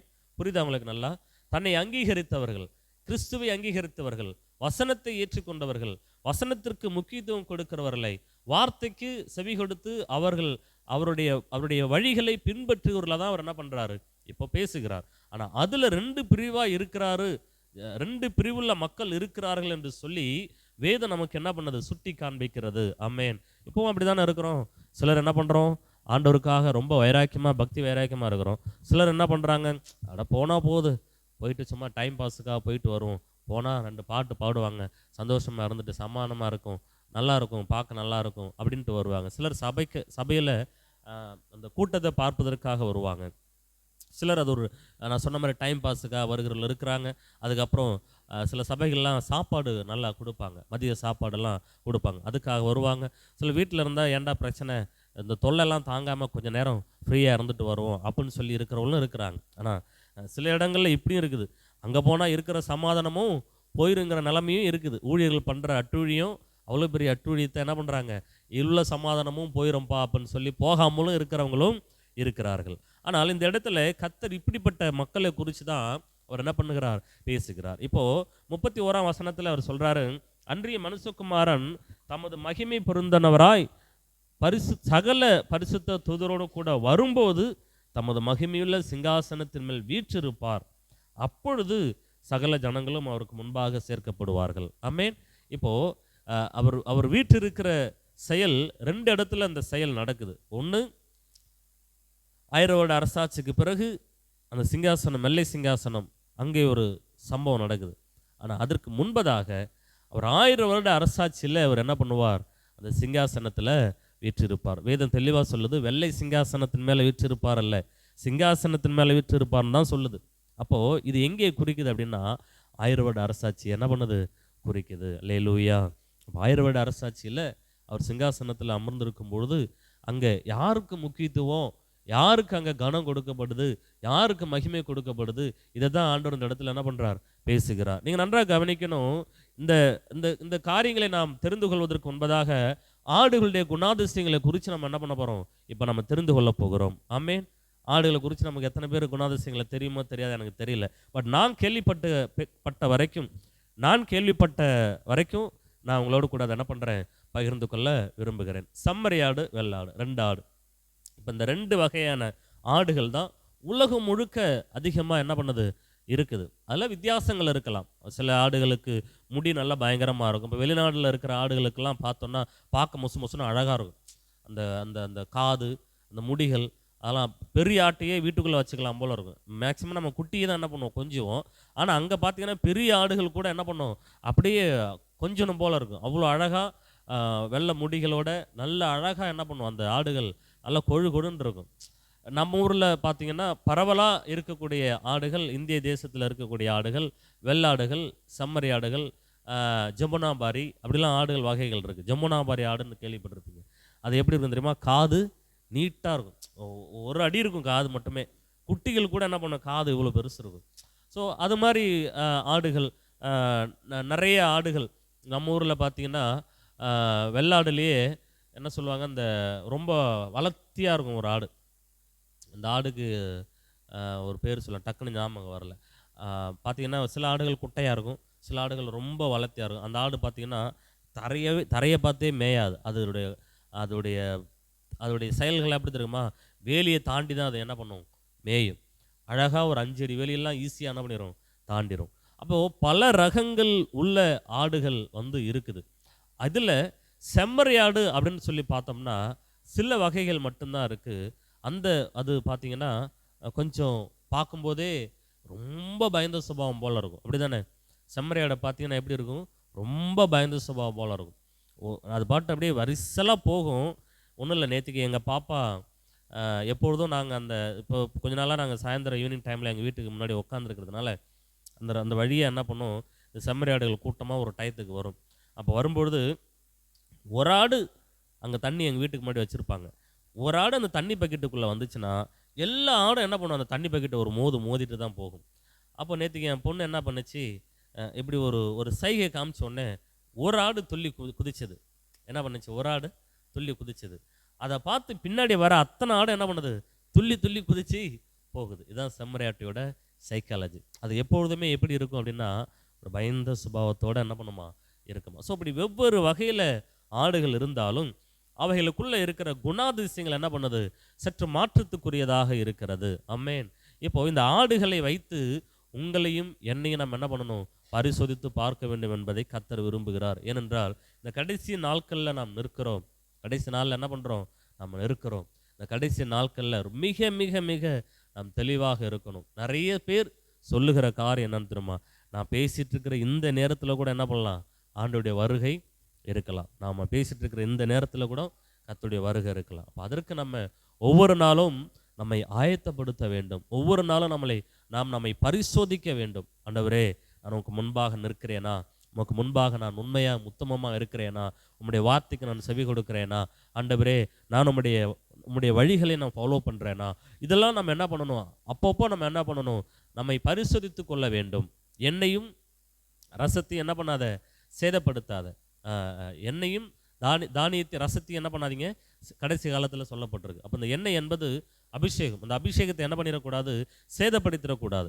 அப்போ அந்த அபிஷேகம் நமக்குள்ளே இருக்கும் பொழுது அந்த உணர்வுகள் நமக்குள்ளே அதிகமாக இருக்கும். ஆண்டவர் உங்களை அபிஷேகித்திருக்காருன்னா, கர்த்தருடைய பிரசன்னம் உங்களுக்குள்ளே இருக்குன்னா, அப்பப்போ உங்களுக்குள்ளே ஒரு உணர்வு என்ன பண்ணிகிட்டு இருக்கும், வந்துக்கிட்டே இருக்கும். உங்களுக்குள்ளே அந்த பிரசன்னம், அந்த எண்ணெய் எரிய விட்டு கொண்டே இருக்கும். அன்னைக்கு ஒரு நாள் ஒரு பையனை நான் பார்க்குறேன், கட்டிங் சலூன் கடையில் போகிறேன். அப்போ அவன் அந்த கடையில் ஒரு விளக்கு வச்சுருக்கிறான். அந்த விளக்கு நான் கேட்டேன், அது நல்ல கண்ணாடிக்குள்ளே அந்த விளக்கு என்ன பண்ணிக்கு உள்ளே இருக்குது. அப்போது அது அவங்களுடைய முறைமையின்படி என்ன பண்ணுறாங்க, அது ஒரு தீபம் ஏற்றப்படணும் அப்படின்னு சொல்லி என்ன பண்ணுறாங்க, நினைக்கிறாங்க. அப்போது அந்த விளக்கில் வந்து காலையில் 8 மணிக்கு எவ்வளோ நேரம் அது தாங்கும் அப்படின்னு சொல்லி நான் அவனை கேட்டேன். ஒரு சின்ன அகல் மாதிரி இருக்குது. அதில் காலையில் 8 மணிக்கு அந்த எண்ணெயை அவன் ஊற்றுனானா, மதியம் ஒரு 2 மணி வரைக்கும் அந்த எண்ணெய் என்ன பண்ணுமா, எரிந்து கொண்டே இருக்குமாம். அதற்கு பிறகு என்னப்பா பண்ணுவேன், அதுக்கப்புறம் வேணும்னா ஊற்றுவேனே, இல்லைன்னா அடுத்த நாள் காலையில் என்ன பண்ணுவேன், அந்த எண்ணெயை ஊற்றினோன்னா அது எரிஞ்சிக்கிட்டே இருக்குண்ணே. அப்பப்போ நம்ம எண்ணெயும் திரியும் என்ன பண்ணணும், மாற்றிக்கொள்ள வேண்டியது இருக்கும் அப்படின்னு சொல்லி சொல்கிறான். அப்போ அந்த கண்ணாடியெல்லாம் கரும் புகையாக இருக்குது அப்பா, அதெல்லாம் என்ன பண்ணோன்னா, அப்போ விளக்கு முடிஞ்சதுக்கு பிறகு அணைஞ்சதுக்கு பிறகு அந்த கண்ணாடியெல்லாம் நான் க்ளீன் பண்ணி வைப்பேனே. ஒரு 2 நாளைக்கு ஒருக்க அதை என்ன பண்ணுவேன், கண்ணாடியை க்ளீன் பண்ணி வைப்பேன்னு சொல்லி அந்த பையன் சொல்லுகிறான். அப்போது இதெல்லாம் நம்ம என்ன பண்ணணும், சிந்தித்து பார்க்க வேண்டும். நமக்குள்ளே இருக்கிற அபிஷேகம் இது போல தான். அப்பப்போ நம்ம என்ன பண்ணணும், நம்மளை செக் பண்ணி பார்க்கணும். ஆண்டவரே, நான் சரியாக இருக்கிறேனா. 10 கன்னிகைகள் இருந்தாங்க, அதில் 5 பேர் மட்டும்தான் எங்கே போனாங்க, பரலோகத்தில் போனாங்க. ஏன் இன்னைக்கு நிறைய சபைகளிலே கடைசி காலத்தை குறித்து அதிகமாக பேச ஆரம்பிக்கிறாங்க. காரணம் என்னன்னு சொன்னால், நம்ம எல்லாம் அந்த இடத்துல வந்து நிற்கிறோம். அதனால நீங்கள் தெளிவாக மறுபடியும் என்ன பண்ணிக்கலாம், புரிந்து கொள்ள வேண்டும். நம்ம கடைசி காலத்தில் நிற்கிறோம். ஆனால் இப்போவே நான் அடிக்கடி சொல்லுவேன், மளிகை கடன் இருக்கா, எழுதி வை. நான் பால்காரருக்கு 1400 ரூபா கொடுக்கணும், எழுதி வச்சிருவோம். கொத்தனாருக்கு கொஞ்சம் காசு கொடுக்கணும், எழுதி வச்சிருவோம். அடுத்தது யாருக்கெல்லாம் கடன், ஒரு 100 ரூபா கடன் இருந்தால் கூட எழுதி வச்சுட்டு, ஏன்னா ஒரு பேப்பரில் எழுதி வச்சிடலான் இருக்கிறேன். சப்போஸ் நம்ம காணாமல் போயிட்டோம்னா இவங்களுக்கெல்லாம் யார் பதில் சொல்லுவா, புரியுதானே? நம்ம காணாமல் போயிட்டோம்னா யார் பதில் சொல்லுவா? ஒருவேளை நம்ம இஎம்ஐயில் வண்டி எடுத்திருந்தோன்னா என்ன பண்ணியிருப்போம், வண்டியை ஃபைனான்ஸ்காரன் எடுத்துகிட்டு போயிடுவான். பர்சனல் லோன் வாங்கியிருந்தோன்னா கண்டிப்பாக நம்மளை தேடுவாங்க, அவன் பர்சனல் லோன் வாங்கியிருக்கான்டா, எதடா அடைக்கிறதுன்னு சொல்லி தேடுவாங்க. அப்போ அந்த நாட்களில் நம்ம என்ன பண்ணியிருக்கிறோம், நெருங்கி இருக்கிறோம். ஸோ இந்த நாட்களில் இந்த ஆடுகளுடைய குணாதிசயங்களோடு கூட நம்முடைய குணாதிசயங்களை நாம் ஒப்பிட்டு பார்க்க கர்த்தர் உதவி செய்ய வேண்டுமாய் நான் ஜெபிக்கிறேன். பாருங்கள், இந்த வெள்ளாடுகளும் செம்மறியாடுகளும் ஒன்று போல தான் இருக்குது, ஆனால் ஏகப்பட்ட வித்தியாசங்கள் உடையதாக இருக்கிறது. பல விஞ்ஞானிகளும் என்ன பண்ணியிருக்கிறாங்களாம், அந்த ஆடுகளுடைய சைக்காலஜியை வெளிப்படையாக சொல்லியிருக்கிறார்களாம். இப்போது இந்த வெள்ளாடுகள் பார்த்தீங்கன்னு சொன்னால் எப்பொழுதுமே அதோடைய அதோடைய தோற்றம் அதோடைய தோற்றம் எப்படி இருக்குன்னு சொன்னால் ஒரு கம்பீரமாக, யாருக்கும் பயப்பட மாட்டேன். பார்த்தீங்களா அந்த ஆடுகளை கவனிச்சிங்களா? சில ஆடுகள்லாம் அந்த கெடா ஆடுகள்லாம் சொல்லும்போது அப்படியே அது என்னமோ இந்த ரோட்டில் பார்ப்பேன், என்னமோ அது ரோடு அதோடைய சொந்த ரோடு மாதிரி போகும். அது பயங்கரமாக தலையை ஆட்டிக்கிட்டு யாரையுமே கவனிக்காது, அந்த மாதிரி என்ன பண்ணும் போகும். அப்போ அந்த வெள்ளாடுகளை நீங்கள் கவனிக்கும் பொழுது பார்த்தீங்கன்னா தனித்தனியாக தான் அது இருக்கும், பழகும். என்ன பண்ணும், தனித்தனியாக தான் போக பழகும். அதை ஒன்று சேர்க்க முடியாது. அது கூட்டத்தோடு என்ன பண்ணாது, வாழ அதுக்கு பிடிக்காது. தனிமையை தான் என்ன பண்ணுமா, விரும்புமா. இன்னைக்கு விசுவாசிகளில் அப்படி சிலர் இருக்கிறார்கள். அவர்கள் என்ன பண்ணுவாங்க, தனிமையை தான் விரும்புவார்கள். மற்றவங்க கூட என்ன பண்ண மாட்டாங்க, ஐக்கியப்படுவதற்கு விரும்ப மாட்டாங்க. இப்போது நம்ம சபையில் வந்து திருவிருந்து பந்தி நம்ம அனுசரிக்கிறோம். அந்த திருவிருந்து பந்தியில் எல்லாரும் நம்ம சபையெல்லாம் அதை நம்ம வந்து செய்கிறது இல்லை, பாதங்களை கழுகுற ஒரு விஷயம். அப்போ நம்ம என்ன பண்ணிட்டோம், நம்ம மனசுக்குள்ளே அதை நம்ம அக்செப்ட் பண்ணி சரி பரவாயில்ல கர்த்தருடைய பந்தியை நம்ம எடுக்கிறோம் அப்படின்னு சொல்லி அது ஒரு பெரிய டைமிங் ஆகும் அப்படிலாம் பல காரணங்களால் நம்ம என்ன பண்ணுறோம், அதை இது பண்ணுறோம். ஆனால் மூழ்கினவன் ஒரு முறை மூழ்கினால் போதுன்ற மாதிரி நம்ம என்ன பண்ணிட்டோம், ஆண்டவருக்குள்ளே நம்ம மூழ்கிட்டோம், இனி நம்ம என்ன பண்ண தேவையில்லை அப்படின்ற ஒரு கான்செப்டோடு இருக்கிறோம். பல சபைகளில் அதை என்ன பண்ணுறாங்க, அது செய்கிறார்கள், நல்லது தான். ஆனால் அதில் சில பார்ஷியாலிட்டிலாம் இருக்குது. அதில் சில இந்த ஜாதிக்காரன் பாதத்தை அவன் கழுவ மாட்டான், அந்த அவருக்கும் இவருக்கும் சின்ன தகராறு எதாக இருந்துச்சுன்னா என்ன பண்ண மாட்டாங்க, அவருடைய காலை போயிட்டு நான் அவர் காலை போய் கழுவணுமா அப்படின்னு என்ன பண்ண மாட்டாங்க, கழுவ மாட்டேன். இப்படிலாம் பல வேரியேஷன் இருக்கிறதுனால சபைகளில் இன்றைக்கி அந்த காரியத்தை யாருமே என்ன பண்ணுறதில்ல, செய்கிறது இல்லை. ஆனால் இந்த இடத்துல நீங்கள் பாருங்கள், அந்த அந்த திருவிருந்து ஆராதனைகளில் அவருடைய ரத்தத்தையும் அவருடைய சரீரத்தையும் அப்பமாக ரசமாக நம்ம எல்லாரும் என்ன பண்ணுறோம், ஒன்று போல புசிக்கிறோம். ஆனால் அவருடைய சரீரமும் அவருடைய ரத்தமும் நமக்குள்ள சரி பங்காக பகிர்ந்தளிக்கப்படுகிறது. ஆனால் நம்முடைய சரீரத்தில் தேவனுக்கு விரோதமான செயல்கள் இருந்து கொண்டு தான் இருக்கிறது. அதை யோசித்து பாருங்கள். எல்லாம் நம்ம நினைக்கிறோம். இப்போ கர்த்தர் அவர் சொல்கிறாரு, நிக்கதோம் என்கிற மனுஷன்ட்டு சொல்கிறாரு, அவன் சொல்கிறான், கேட்குறான், ஆண்டவரே ஒரு மனுஷன் வயிற்றுக்குள்ளே போயிட்டு எப்படி திரும்ப பிறக்க முடியும் அப்படின்றாரு. அவன் கேட்குறாங்க. அப்போ ஆண்டவர், அவன் பெரிய ஒரு நல்ல படித்தவன், அப்போ அவனுக்கே அந்த கேள்வி வந்துருச்சு, அது எப்படி ஆண்டவரே ஒரு மனுஷன் மீண்டும் தாயின் வயிற்றிலே உட்பிரவேசித்து பிறப்பது அது நடக்குமா அப்படின்றான். அப்போ ஆண்டவர் சொல்றார், இல்லை இல்லை, ஆவியால் பிறப்பதெல்லாம் ஆவியால் இருக்கும், மாம்சத்தினால பிறப்பதெல்லாம் மாம்சமாக இருக்கும். அப்போது நம்மெல்லாம் எப்படி பிறந்திருக்கிறோம் அப்படின்னா, ஆவியானவரால் என்ன பண்ணியிருக்கிறோம், பிறந்திருக்கிறோம், ஆவியானவரால் அபிஷேகப்பட்டு இருக்கிறோம். அப்போது அவர் இருக்கிறது போல நாமளும் என்ன பண்ணுவோமா, இருப்போம் அப்படின்றத அவர் என்ன பண்ணுறார், சுட்டி காண்பிக்கிறார். அப்போ நிக்கோதேமுகிட்ட அதை தான் சொல்கிறார், இது கூட உனக்கு தெரியலையா அப்படின்னு சொல்லி என்ன பண்ணுறார், நிக்கோதேமுகிட்ட அவர் பேசுகிறார். இப்போ நம்ம அவருடைய சரீரத்துக்கு உட்பட்டவர்களாக இருக்கும் பொழுது நமக்குள்ள தேவையற்ற குணாதிசயங்களை இன்னமும் நம்ம என்ன பண்ணியிருக்கிறோம், சில கட்டுப்பாடுகளை வச்சுட்டு தான் இருக்கிறோம். வெள்ளாடுகளை போல் என்ன பண்ணுறோம், சில கட்டுப்பாடுகளை வச்சுக்கிட்டு தான் இருக்கிறோம். வெள்ளாடுகள் என்ன பண்ணும், தனித்து மேய விரும்பும். வெள்ளாடுகள் என்ன பண்ணும், அது கூட்டத்தோடு சேர விரும்பாது.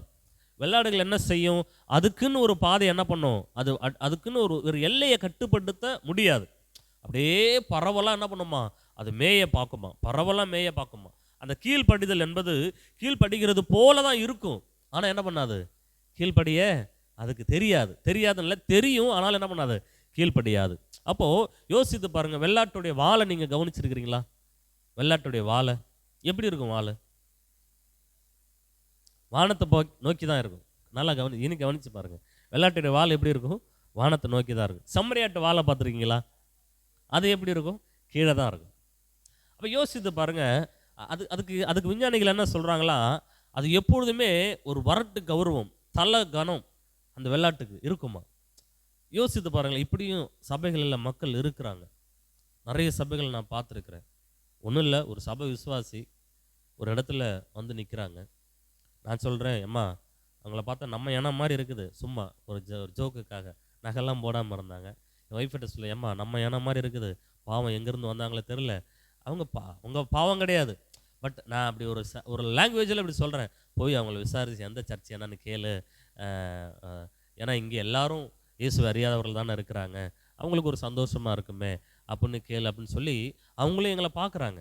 ஆனால் அவங்க எங்களை பார்த்தாலும் அவங்களுக்குள்ள அந்த எண்ணங்கள் இல்லை, எனக்குள்ளே அந்த எண்ணம் வருது. என்னுடைய மனைவி என்ன பண்ணுவாங்க, அதை சிந்திப்பாங்க. யாராவது ஒருத்தவங்களை பார்க்காம நகை போடாமல் யாராவது அப்படி இருந்தாங்கன்னா உடனே நீங்கள் எங்கே இருக்கிறீங்க எப்படி இருக்கிறீங்கன்னா அவங்களை விசாரிப்பாங்க. எனக்குள்ளேயே அந்த ஆசை இருக்கும். அதனால் போய் விசாரிக்கும்போது அவங்க ஏதோ ஒரு வித்தியாசமான பதிலை, நான் இந்த சர்ச்சில் இருக்கிறேன், நான் எப்படி இருக்கிறேன் அப்படின்னு சொல்லி 2 வார்த்தை என்ன பண்ணிட்டாங்க, பேசிட்டு விட்டுட்டாங்க. அதுக்கப்புறம் நீங்கள் எந்த சர்ச்சுன்னு மட்டும் அந்த சொல்லியிருக்கிறாங்க. எந்த சர்ச்சுன்னு ஒன்று என்கிட்ட ஒன்று ஒய்ஃப் சொன்னாங்க, ஏங்க அவங்க இந்த சர்ச்சு பிலீவர் அப்படியா, அவங்க அப்படி தான் இருப்பாங்க.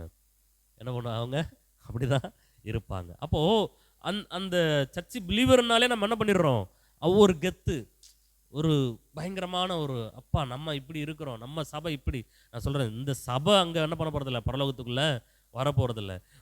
உங்கள் பாஸ்டர் பெரிய அளவில் இருக்கிறாருன்னா அவர் என்ன பண்ண முடியாது, அங்கே அந்த ஒரு கணம் உங்களுக்குள்ளே இருந்ததுன்னா அதெல்லாம் உங்களை பரலோகத்தில் என்ன பண்ணாது, கொண்டு வந்து சேர்க்காது. உங்களுக்குள்ள தாழ்மையும், அவர் எப்படி வந்தார், தாழ்மையுள்ளவராக.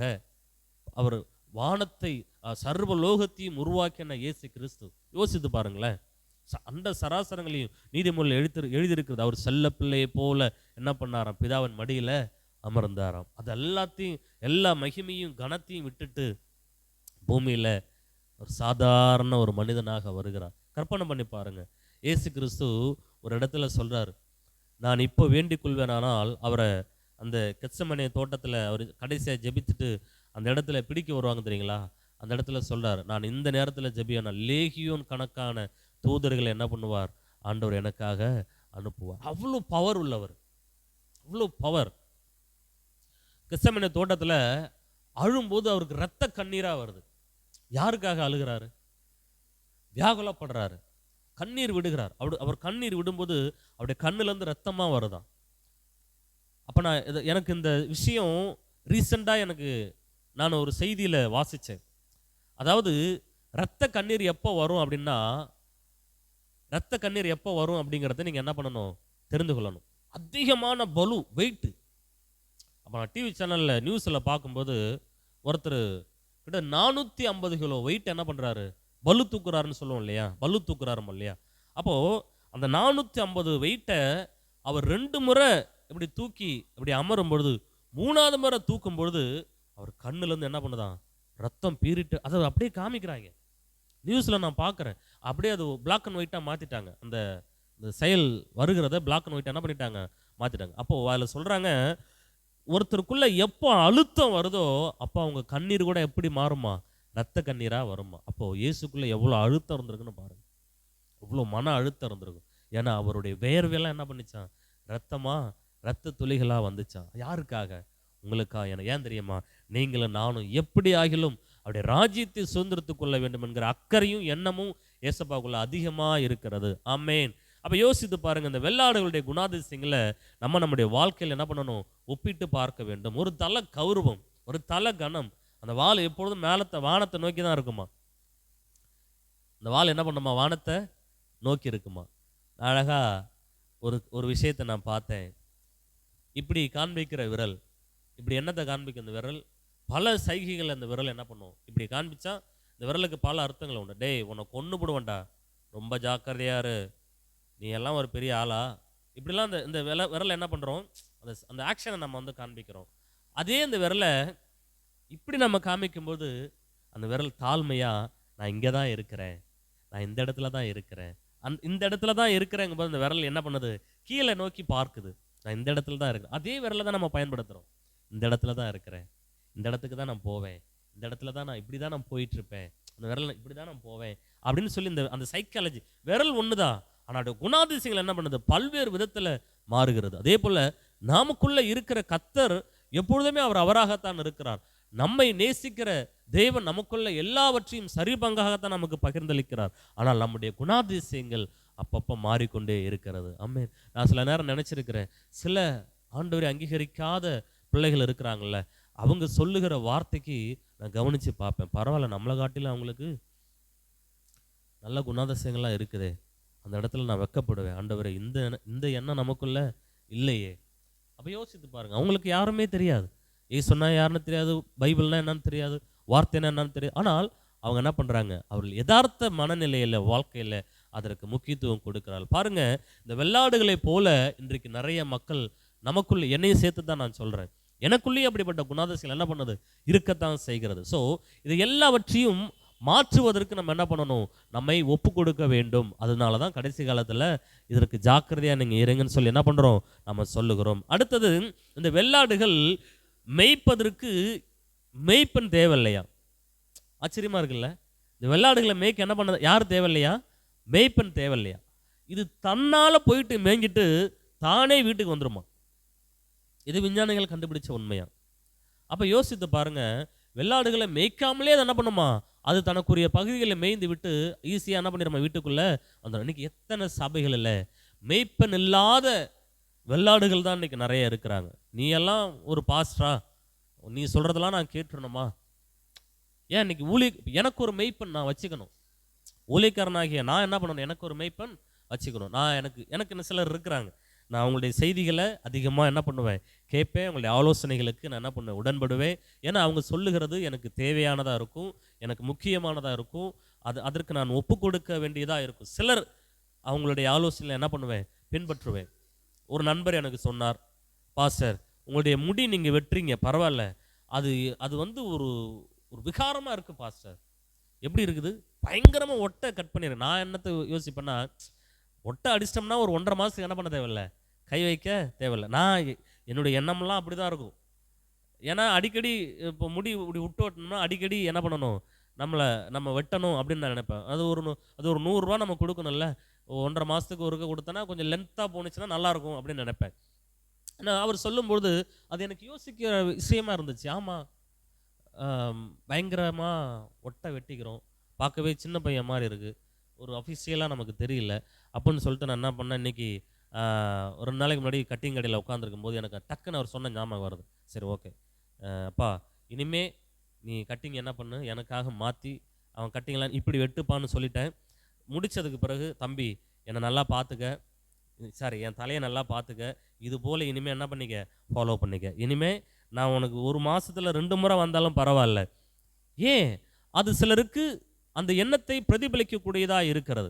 நம்மளை நேசிக்கிறவங்க தான் அப்படி சொல்லுவாங்க. நம்மளை நேசிக்கிறவங்க தான் என்ன பண்ணுவாங்க? அப்படி சொல்லுவாங்க. நேசிக்காதவங்க யாரும் என்ன பண்ண மாட்டாங்க, நம்ம மேலே அக்கறை இல்லாதவங்க சொல்ல மாட்டாங்க. ஒன்றும் இல்லை, பழனி அண்ணனுடைய பையனுக்கு ஒரு விபத்து ஏற்பட்டுருச்சு. அந்த வாகனம் அவர் ஓட்டி இருக்கிற பிக்கப் விபத்து உண்டாகி பயங்கரமான வண்டி சேதம், பயங்கர சேதம். நேற்று போயிட்டு நான் பார்த்துட்டு வந்தேன். அந்த பையனையும் பார்த்துட்டு வந்து ஆறுதல் படுத்தி, கவலைப்படாதப்பா, பணம் இன்னைக்கு சம்பாதிக்கலாம், நாளைக்கு சம்பாதிக்கலாம், ஆனால் அந்த விபத்தில் அவன் பாதுகாக்கப்பட்டது தெய்வ கிருபை சொல்கிறார். ஃபைனான்ஸுக்காரர் அவருக்கு இயேசு பற்றி தெரியாது. அவர் சொல்கிறார், சார் ஒன்றே ஒன்று சொல்கிறேன் சார், அவனை கடவுள் தான் சார் பாதுகாத்தார். அவர் சொல்கிறார். அப்போது இயேசு அறியாத ஒரு மனிதர் என்ன பண்ணுறார்?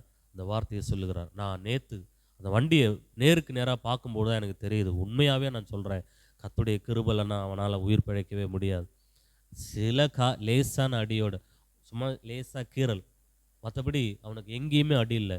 கர்த்தர் கிருபையை அவனை பாதுகாத்து கொண்டார். அப்போ நான் இதெல்லாம் என்னன்னா எதுக்கு சொல்ல வருகிறேன் என்று சொன்னால், தேவன் நம்மை பாதுகாக்கக்கூடியவராக இருக்கிறார், நம்ம மேல் அக்கறை உள்ளவராக இருக்கிறார்.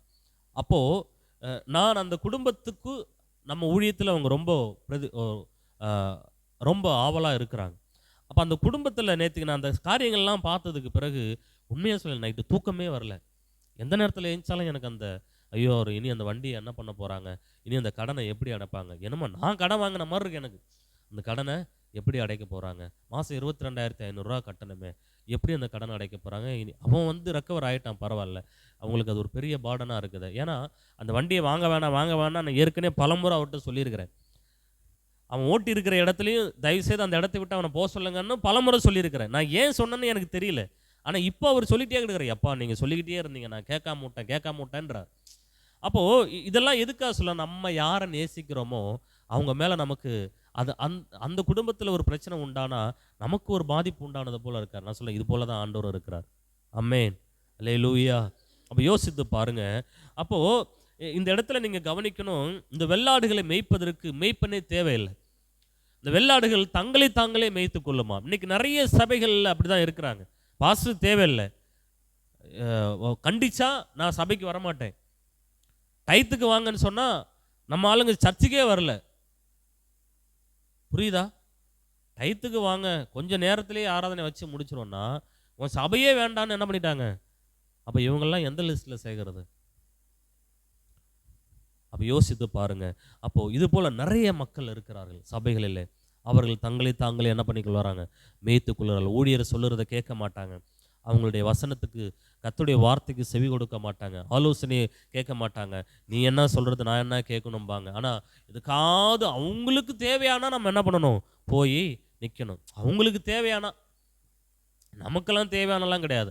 அவங்களுக்கு தேவையானா நம்ம என்ன பண்ணணும், அவங்க எப்பெல்லாம் நினைக்கிறாங்களோ பாஸ்டர் இன்னைக்கு நீங்கள் வரணும் வாங்க அப்படின்னா என்ன பண்ணணும், நம்ம அங்கே போய் நிற்கணும். ஸோ இப்படிப்பட்ட மனநிலைமையில் இருக்கிறவர்கள் இன்றைக்கு இருக்கிறார்கள். அதே போல் இந்த செம்மறியாடுகள் பார்த்தீங்கன்னு சொன்னால் அதற்கு மெய்ப்பன் கட்டாயம் என்ன பண்ணணும், தேவை. புரியுதா? செம்மறியாடுகளுக்கு மெய்ப்பன் கண்டிப்பாக தேவை. ஏன்னா அது பயந்த சுபாவமாக இருக்குமா, எப்பொழுதுமே பயந்த சுபாவமாக இருக்குமா. அது எப்பொழுதுமே கூட்டம் கூட்டமாக மேயுமா. புரியுதா? நல்லா செம்மறியாடு தனித்து என்ன பண்ணாதான், மேயாதான். அது எப்படி மேயும், கூட்டம் கூட்டமாக தான் மேயுமா. கூட்டம் கூட்டமாக தான் இருக்குமா. 10 15 20 10 15 20 10 அப்படி 20 கூட்டம் கூட்டமாக தான் என்ன பண்ணுமா, மேயுமா. அது தனித்து பிரியாதான். அப்போது இன்னைக்கு நம்ம யாராக இருக்கிறோம், செம்மறியாடாக இருக்க விரும்புகிறோமா, வெள்ளாடாக இருக்க விரும்புகிறோமா? பாருங்க, ஆண்டவர் சொல்கிறாரு, தொலைந்து போன ஒரு ஆட்டை அவர் என்ன பண்ணுறாரு, தேடி பிடிக்க அவர் அந்த கூட்டத்தோடு சேர்க்கணும்னு ஆசைப்படுறார். அந்த ஒரு செம்மறியாடு தான். அந்த ஒரு ஆட்டை அவர் என்ன பண்ணுறாரு, எப்படியாவது தேடி பிடிச்சி கூட்டத்தில் சேர்க்கணும்னு நினைக்கிறார். அது கிடைச்ச உடனே பெரிய விருந்து பண்ணுகிறார். அந்த ஆட்டு மேலே அவ்வளோ அக்கறையும் அவ்வளோ மனசு அவருடைய மனசெல்லாம் அந்த ஆட்டு மேலே தான் இருக்குது. அல்லேலூயா. இன்னைக்கு நம்ம மேலே தான் ஆண்டவருடைய எண்ணங்கள் ஏக்கங்கள் எல்லாம் இருக்குது. சொல்ல ரத்த கண்ணீர் ஏன் வடிக்கணும், அவர் ஏன் சிலுவையில் அவர் ஒரு ரத்தம் சிந்தணும், எதுக்காக? பரலோகத்தில் இருக்கிற மகிமையெல்லாம் விட்டுட்டு கீழே இறங்கணும். உங்களுக்காக எனக்காக தான். அந்த கிரயத்தை அவர் கொடுத்திருக்கிறார். நம்முடைய சரீரத்தை நாம் கிரயத்திற்கு வித்துட்டோம். மாறாக நித்திய ஜீவனை நாம் சுதந்திரித்து கொண்டு இருக்கிறோம். அல்லேலூயா. அப்போ யோசித்து பாருங்க, இந்த வெள்ளாடுகள் செம்மறியாடு கூட என்ன பண்ணிக்கலாமா, சேர்ந்து இருக்குமா. வெள்ளாடுகள் என்ன பண்ணுமா, செம்மறியாட்டை கூட சேர்ந்து படுத்துக்கொள்ளுமா. ஆனால் அது இனப்பெருக்கத்தை மட்டும் என்ன பண்ணுவாங்களாம், ரொம்ப ஜாக்கிரதையாக என்ன பண்ணுவாங்க, அதை இணை சேராமல் என்ன பண்ணுவாங்களாம், தடுத்து வைத்துருவாங்களாம். ஏனென்று சொன்னால் ஒரு வெள்ளாடு ஒரு செம்மறியோட கூட கலந்துட்டுன்னு சொன்னால் அந்த அந்த இனமே என்ன பண்ணிடுமா, பாதிக்கப்பட்டுருமா. அப்படியும் நடக்குமா. குட்டிகள் சேர்ந்து மாறியும் பிறக்குமா. அதனால் என்ன பண்ணுவாங்களாம், இந்த வெள்ளாடுகளை அவர்கள் ஒன்றாக அவர்கள் பட்டியலை அடைத்தாலும் அதன் மேலே ஒரு கவனமாக என்ன பண்ணுவாங்களாம், அந்த வெள்ளாடுகள் மேலே ஒரு கவனத்தை வச்சுட்டே இருப்பாங்களாம். அப்போ யோசித்து பாருங்க, இன்னைக்கு எல்லாரும் ஒரு வீட்டுக்குள்ளே ஒரு பட்டிக்குள்ளே தான் இருக்கிறோம். பட்டினா அந்த பண்ணை, கேரளா பாஷையில் பட்டினா நாயின்னு அர்த்தம். அந்த பண்ணைக்குள்ளே எல்லா ஆடுகளும் இருக்கும் பொழுது மேய்ப்பன் என்ன பண்ணுறான், அதை கவனிக்கிறவனாக இருக்கிறான். ஆமென். இப்போது இந்த இந்த இந்த இந்த வெள்ளாடுகள் வந்து பார்த்தோன்னா அது அதிகமாக எதை சாப்பிட விரும்புமா, மேலே இருக்கிறத தாவி சாப்பிடணுங்கிறதா என்ன பண்ணுமா, விரும்புமா. என்ன பண்ணும், தாவி, அதாவது ஒரு 2 அடிக்கு மேலே இருக்கிறத எல்லாத்தையுமே அது தாவி சாப்பிடணும்னு விரும்புமா. யோசித்து பாரு, இன்றைக்கி எத்தனை பேர் சபைகளில் தாவி தாவி இந்த சபை வேணாம், அந்த சபை வேணாம், அந்த சபை வேணான்னு என்ன பண்ணுறோம், எல்லா சபைக்கும் போயிட்டு கடைசியில் என்ன பண்ண மாட்டாங்க, ஒரு சபைக்குமே போக மாட்டாங்க. ஒரு சபையுமே போக மாட்டாங்க. இந்த பாஸ்டர் அந்த பாஸ்டர் சரியில்லைங்க, அங்கே போனால் அந்த பாஸ்டர் சரியில்லைங்க, அவர் என்னங்க பாஸ்டர், இப்படி பாஸ்டரை குறை சொல்லிக்கிட்டே என்ன பண்ணுவாங்க, போயிட்டு இருப்பாங்க. நேற்றுக்கு நான் ஒரு விஷயத்தை பார்த்தேன், ரொம்ப ஆச்சரியப்பட்டேன். 20 வருஷம் ஒருத்தர் விசுவாசி, 20 வருஷம் ஒருத்தர் விசுவாசி. அவர் என்ன பண்ணியிருக்கிறாரு, இயேசு குறித்து பயங்கரமாக சாட்சி கொடுத்துருக்கிறார். அவர் ஒரு யூடியூப் சேனல் நடத்தினாராம். கிட்டத்தட்ட 50,000 பேருக்கு மேலே அவருக்கு சப்ஸ்கிரைபராக இருந்தாங்களாம். பயங்கரமான சாட்சியாக கொடுத்தாராம். ஆனால் அவர் ஒரு காரணத்தை சொல்லுகிறார், என்னால் அதை ஏற்றுக்கொள்ளவே முடியல. பைபிளில் தவறு இருக்குது அப்படின்றத கண்டுபிடித்து இப்போது முழுமையாக அப்படியே பின்மாற்றமாகி இவர்கள் கிறிஸ்தவர்கள் மதம் மாற்றுகிறார்கள் அப்படின்னு சொல்லி என்ன பண்ணுறாரு, போதிக்க ஆரம்பிக்கிறாரு. எவ்வளோ கொடுமையான விஷயம் பாருங்கள், எவ்வளோ கொடுமை. இப்போ நான் அவருடைய அந்த பேஜில், அவருடைய யூடியூப் பேஜில் பார்த்தேன், என்னெல்லாம் வீடியோ போட்டிருக்காருன்னு சொல்லி பார்த்தா மனசுக்கு கஷ்டமான தலைப்பெல்லாம் போட்டு என்ன பண்ணியிருக்கிறாரு, அவர் வீடியோவை பதிவிட்டிருக்கிறார். அப்போது ஒரு வீடியோ போட்ட கிறிஸ்தவர்களே ஏதோ ஒரு வீடியோ நான் பார்த்தேன். அதுக்கு கீழே ஒரு கமெண்ட் இருக்குது, அவர் பேர் லெனின், இந்த லெனின் ரசிக்கப்படுவதற்காக நீங்கள் எல்லாரும் செபியுங்கள் அப்படின்னு சொல்லி ஒருத்தர் கமெண்ட் போட்டிருக்காரு. அதுக்கு கீழே இந்த லெனின் இவர் போடுறாரு கமெண்ட்டு, இவர் அதில் அதிகமாய் பாதிக்கப்பட்டிருக்கிறதுனால இப்படி ஒரு காரியத்தை சொல்லுகிறார். புரியுதா உங்களுக்கு சொல்கிறது? நான் அதிகமாக ஜெபம் பண்ணுங்க அப்படிங்கிறத அவர் பாதிக்கப்பட்டிருக்கிறார். உபதேசத்தை அதிகமாக அந்த உபதேசத்தினால வார்த்தையினால பாதிக்கப்பட்டிருக்கிறார். ஸோ நான் சொல்கிறேன், தெரிந்து கொள்ளப்பட்டவர்களையும் சாத்தான் வஞ்சிக்கக்கூடிய காலகட்டங்களில் இருக்கிறோம். ஆமென். தெரிந்து கொள்ளப்பட்டவர்களையும் சாத்தான் வஞ்சிக்கிறான். சொல்ல கடைசி நாட்களில் இதெல்லாம் நடக்குன்னு ஆண்டவர் சொல்லியிருக்கிறார். வெள்ளாடுகளுக்கு சமமாக இருக்கிறாங்க. எல்லாரும் ஒன்று போல தான் வளருவாங்க, எல்லாரும் ஒன்று போல தான் இருப்பாங்க. எந்த ஆடுன்னு கண்டுபிடிக்க முடியாது. நான் சொல்ல கூட்டத்தில் போகும்போது கருப்பு கலராக இருக்கிறதுனால தான் நம்ம டக்குன்னு கண்டுபிடிச்சிடுறோம். வெள்ளாடு வெள்ளை கலர்லேயே இருக்குது, செம்மறியாட்டுக்குள்ளே இருக்குது, எப்படி கண்டுபிடிக்க முடியும்? முடியாது. அதே போல தான் ஒன்று போல தான் இருக்கும். ஆனால் அது வித்தியாசத்தில் குணநலங்களில் வித்தியாசப்படுகிறது. தாவி தாவி தான் தின்ன ஆரம்பிக்குமா. ரெண்டாவது, வெள்ளாடுகள் எப்பொழுதுமே தரையில் படுக்க விரும்பாதான். என்ன பண்ணாதான்? தரையில் படுக்க விரும்பாதான். கொஞ்சம் உயரத்தில் சில இடங்களில் ஆடுகள் மரத்து மேலே தான் நிற்கும். பார்த்துறீங்களா? ஃபோட்டோஸ்லாம் பார்த்துறீங்களா? அது என்ன பண்ணும்? மரத்து மேலே தான் நிற்குமா. அப்போ அது எப்பொழுதுமே அதுக்குன்னு ஒரு செப்பரேட்டான இடத்த அதுக்கு தக்க வச்சுக்கவே முடியாதான். அது ஒரு இடத்துல இருக்காதான். இங்கே உட்காந்துக்குமா, அதுக்கப்புறம் மேலே தாவி நிற்குமா, அதுக்கப்புறம் ஒரு கல் மேலே நிற்குமா, அதுக்கப்புறம் ஏதாவது உயரமான இடத்த தான் என்ன பண்ணுமா பார்க்குமா. ஆனால் செம்மறியாடு அப்படி இல்லை. எந்த மழையானாலும் சரி, எந்த வெயிலானாலும் சரி, அதுக்குன்னு ஒரு இடத்த நீங்கள் பிரித்து கொடுத்துட்டிங்கன்னா அது அப்படியே அதே இடத்துல தான் என்ன பண்ணுமா உட்காந்து இருக்குமா. ஆமென். உங்களை ஒப்பிட்டு பார்க்குறீங்களா? சொல்லுங்க, ஒப்பிட்டு பார்க்குறீங்களா? வசனத்தோடு ஒப்பிட்டு ஆடுகளோடு உங்களை ஒப்பிட்டு பார்க்குறீங்களா? நம்ம எப்படி இருக்கிறோன்னு ஒப்பிட்டு பார்க்குறீங்களா? கடைசி காலத்தில் நிற்கிறோம். அல்லேலூயா. இப்போ ஆண்டவர் வரும்பொழுது ஒன்று போல இருக்கிற ஆடுகளையும் எல்லாத்தையும் அவர் என்ன பண்ணுறாரு? கூட்டி சேர்க்கிறார். கூட்டி சேர்த்து அவர் ரெண்டாக பிரிக்கிறார். வெள்ளாடுகளை தனியாக, செம்மறியாடுகளை தனியாக என்ன பண்ணுறாரு? அவர் பிரிக்கிறார். இந்த செம்மறியாடுகளுக்குள்ளே சில கள்ளங்கபடம் இருக்காதான். இந்த செம்மறியாடுகளுக்குள்ளே என்ன இருக்காதான்? கள்ளங்கபடம் இருக்காதான். அதோடைய மனசு மென்மையான ஒன்றாக இருக்குமா.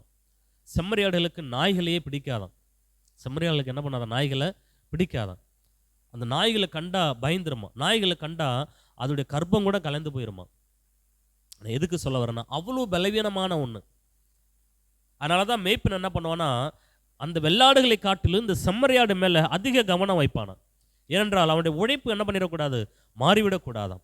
அந்த அளவுக்கு பயந்த சுபாவம் உள்ள ஆடாம். அதை கண்ணு போல அப்படியே ரொம்ப பாதுகாத்து கொள்ளணும். அவ்வளோ கவனம் அந்த ஆடுகளுக்கு கொடுக்கணும். இன்னொன்று, செம்மறியாடு ஒரே ஒரு குட்டியை தான் போடுமா. வெள்ளாடு என்ன பண்ணும்? பல குட்டிகளை போடும். ஸோ இதெல்லாம் நீங்கள் யோசித்து பார்க்கணும். இதெல்லாம் நீங்கள் உங்களோட ஒப்பிட்டு பார்க்க வேண்டும். அப்போது ஆண்டவர் சொல்லுகிறார், அவர் கடைசி நாட்களில் ரெண்டையும் என்ன பண்ணுறாரு? ஒன்று சேர்க்கிறார். 33 வசனம் படிங்க பிரதர். செம்மறியாடுகளை தமது வலது பக்கத்திலும் வெள்ளாடுகளை தமது இடது பக்கத்திலும் அவர் நிறுத்துவார். அப்பொழுது ராஜா தமது வலது பக்கத்தில் நிற்பவர்களை பார்த்து, வாருங்கள் என் பிதாவினால் ஆசீர்வதிக்கப்பட்டவர்களே, உலகம் உண்டானது முதல் உங்களுக்காக ஆயத்தம் பண்ணப்பட்டிருக்கிற ராஜ்யத்தை சுதந்திரித்து கொள்ளுங்கள். Amen, amen. யாரை பார்த்து சொல்றாரு?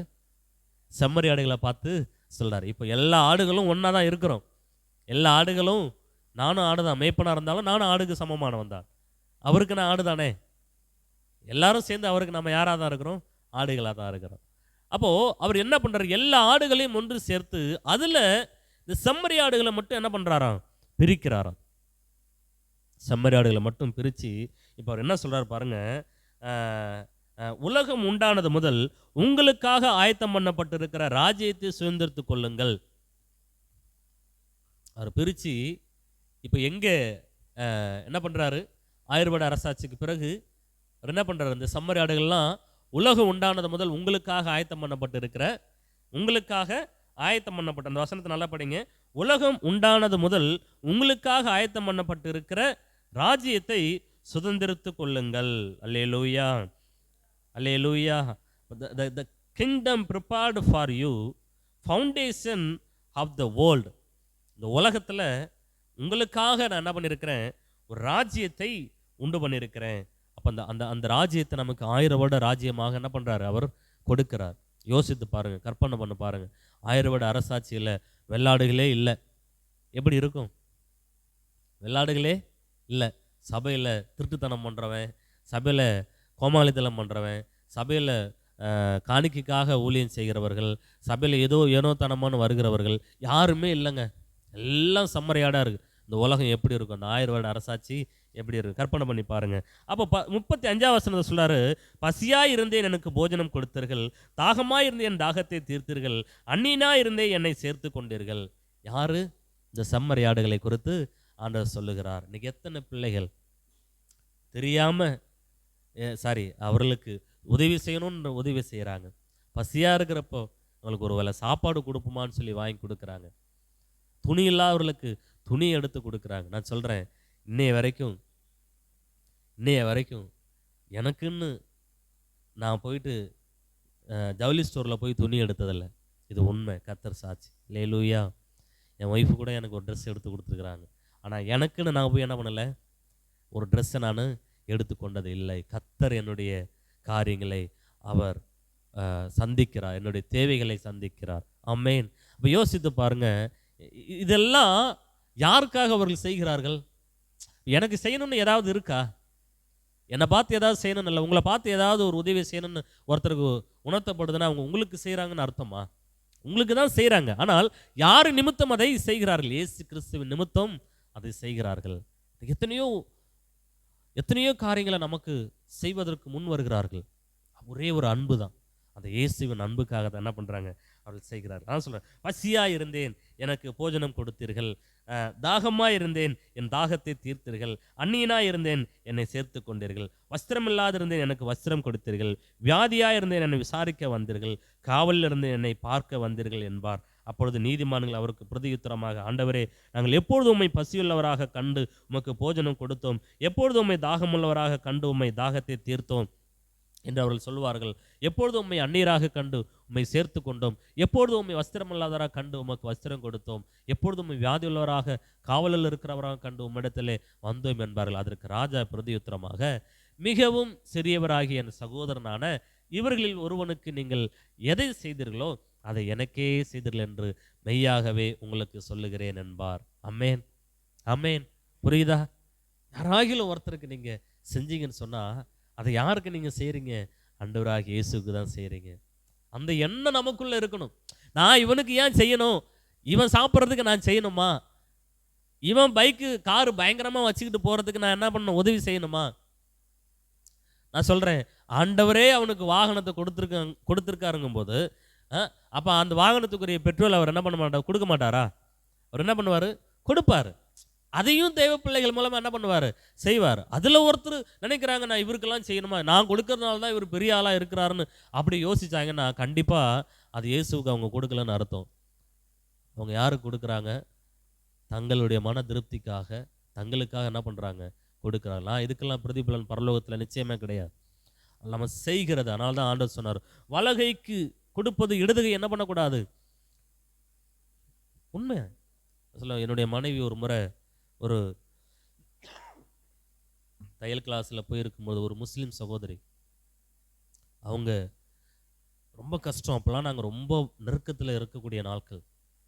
அந்த முஸ்லீம் சகோதரி அவங்க வீட்டு ஃபங்க்ஷன், ஒரு பண்டிகையை வர வச்சு சாப்பாடு, பிள்ளைகளுக்கு நல்லா பிரியாணி சாப்பாடு, ரைஸு கொடுத்துட்டு கையில் ஒரு 500 ரூபா நினைக்கிறேன், 500 ரூபாவா 600 ரூபாயா 800 ரூபா 800 ரூபாய் காணிக்கை கொடுத்து, சிஸ்டர் நான் கொடுத்தது யாருக்கும் தெரிய வேண்டாம், ஏன்னா வலகை கொடுக்கறது இடதுகைக்கு தெரிய வேண்டாம்னு எங்களுக்கு ஒரு கட்டளை இருக்குது அப்படின்றாங்க. அப்போ யோசித்து பாருங்களேன், அவ்வளோ காரியத்தை செஞ்சுட்டு என்ன பண்ணுறாங்க?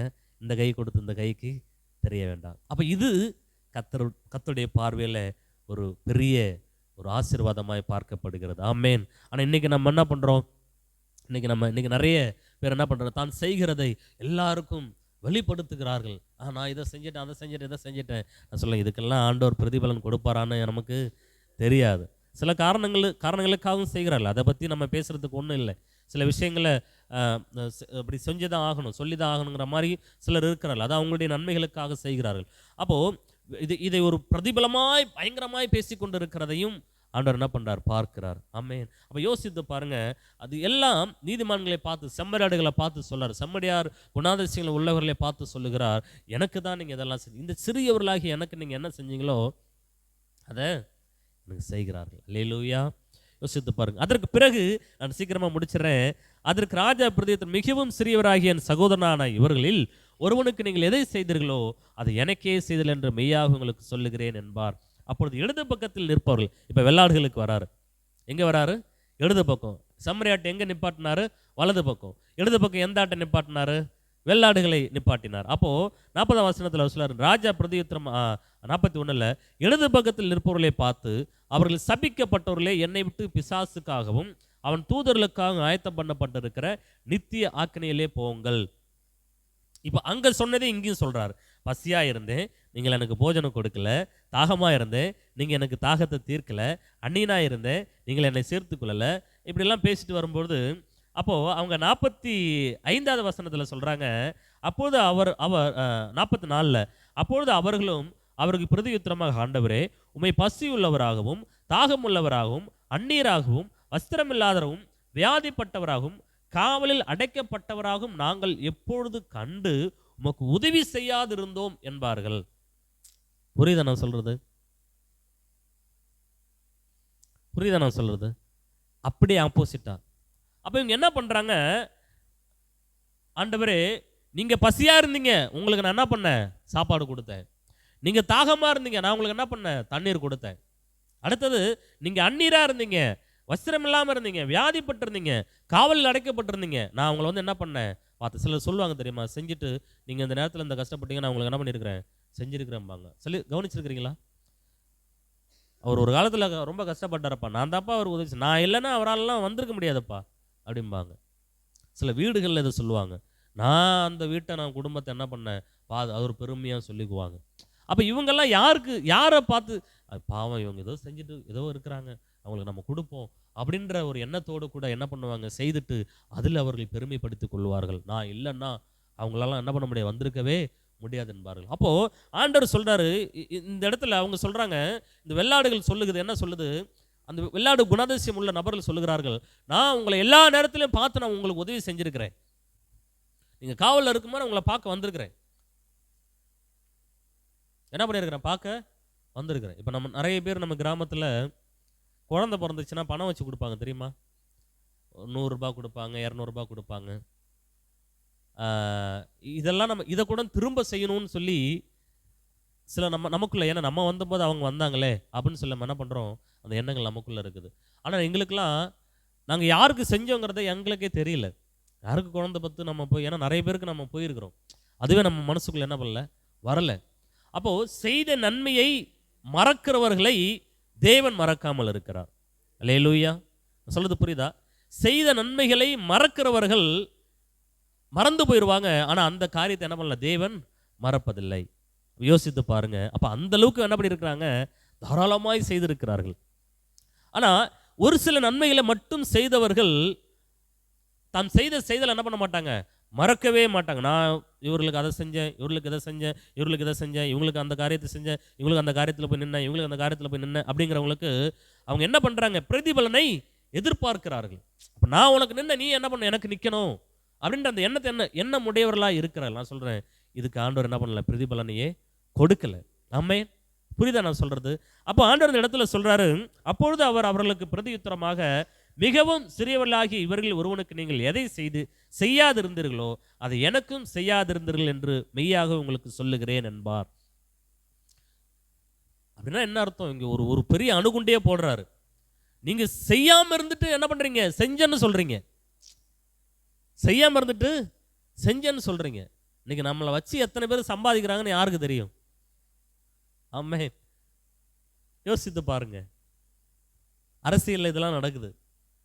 என் கட்சியில் இத்தனை பேர் இருக்கிறாங்கப்பா, இத்தனை ஓட்டு என்கிட்ட இருக்குப்பா, இத்தனை ஓட்டு இருக்குது, இவ்வளோ பணம் கொடுங்க, நான் என்ன பண்ணுறேன், என் ஓட்டை ஃபுல்லாக அவங்களுக்கு கொண்டு வந்துடுறேன், பணத்தையும் கொடுத்துட்றாங்க.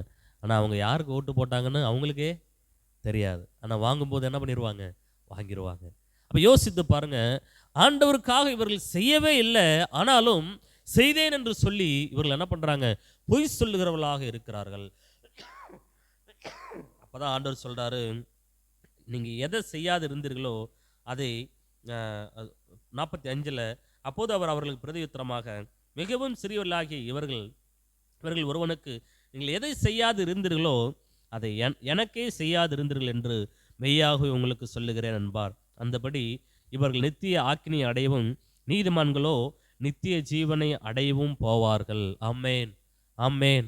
இன்றைக்கு காலை வேளையில் கர்த்தர் உங்களோடு கூட வார்த்தைகளை பேசியிருக்கிறார். நான் சொல்கிறேன், இனி உங்களுக்கு ஆடை பார்க்கும் பொழுதெல்லாம் உங்களுக்குள்ள ஒரு எண்ணம் வரணும்னு சொல்லியிருக்கிறேன். நம்ம எந்த ஆடாக இருக்கிறோம்? நான் சொல்கிறேன், கடைசி காலத்தில் தயவு செய்து செம்மறி ஆடாக இருந்துட்டிங்கன்னா உங்களுக்கு எனக்கும் பிரச்சனை இல்லை.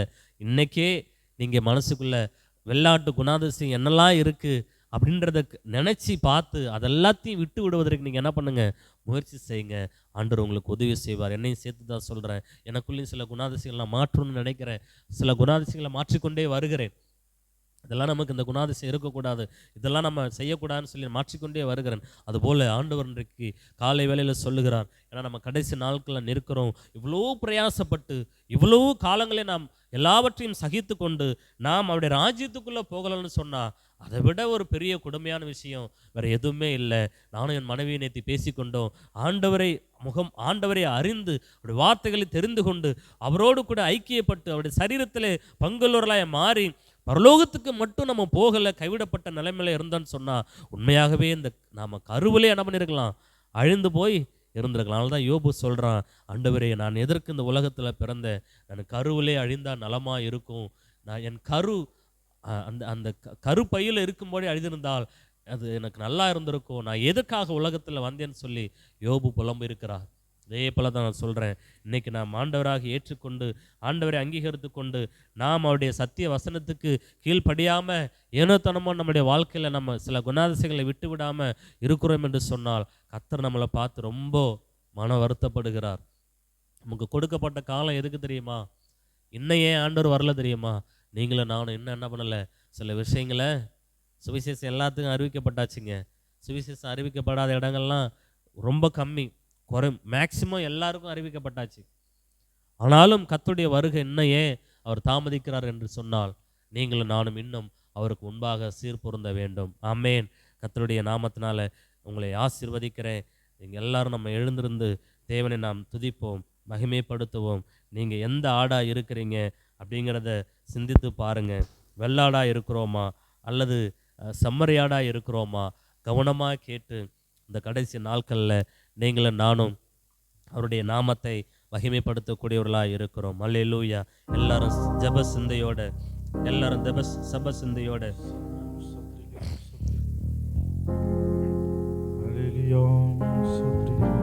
அல்லேலூயா. நம்ம அவர் அப்பொழுதும் துதிக்கிறவர்களாக, அவரை எப்பொழுதும் மகிமைப்படுத்துகிறவர்களாக, நாம் எப்பொழுதும் அவரை கனப்படுத்தக்கூடியவர்களாக இருக்கிறோம். கர்த்தர் நல்லவர், அவருடைய நாமம் மகிமைப்படட்டும். தேவன் பெரிய காரியங்களை நமக்கு அவர் செய்வாராக. ஆண்டவர் ஒரு தகப்பனை போல, ஒரு தாயை போல நம்மை தேற்றுகிறவராக இருக்கிறார். ஒரு தந்தையை போல அவர் நம்மை நடத்துகிறார், தாங்குகிறார், தப்பு வைக்கிறார். அவர் ஏன் என்ன வரலன்னா அவருடைய காலங்கள் நாம் இருந்த போதிலும் கர்த்தர் நமக்காக வெயிட் பண்ணுறாரு. இந்த ஆடுகளுடைய குணாதிசயங்கள் நமக்குள்ளே வரணும், இந்த செம்மறியாட்டின் குணாதிசயம் வரணும். உங்களுக்கு தெரியுமா, இயேசு கிறிஸ்து ஒரு நல்ல மேய்ப்பர். அவர் நல்ல ஒரு மேய்ப்பனாக நமக்கு இருக்கிற பொழுது அந்த மேய்ப்பன் சொல்லுகிறத நம்ம கீழ்ப்படைந்தோமானால் கண்டிப்பா கர்த்தருடைய ராஜ்யத்துக்குள்ளே நாம் எடுத்துக்கொள்ளப்படுவோம்.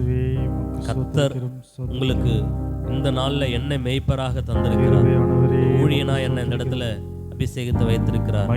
வசனத்தில் இருக்கிறது தான் சொல்றேன். என்னுடைய சொந்த கதை, சோக கதைலாம் நான் உங்கள்கிட்ட சொல்லலை. என்னுடைய வார்த்தைக்கு என்னை யாரா பார்க்குறீங்கன்னு எனக்கு தெரியல. ஒரு மெய்ப்பனா பார்த்தீங்கன்னு சொன்னா நிச்சயமா நீங்கள் ஆசீர்வதிக்கப்படுவீர்கள். ஏனோ தனம் என்று சொல்லாமல் நம்ம கடைசி நாட்களில் நிற்கிறோம். சபைக்கு நம்ம முன்னுதாரணமாக இருக்க, ஒருவேளை இந்த சபை இன்னும் பெருகும் பொழுது நீங்க எல்லாரும் சபை மக்களுக்கு முன்னுதாரணமா இருக்கணுங்கிறத ஆண்டவர் விரும்புகிறார். நம்மளை பார்த்துதான் வெளில இருக்கிறவர்கள் சில காரியங்களை சரி செய்து கொள்வார்கள்.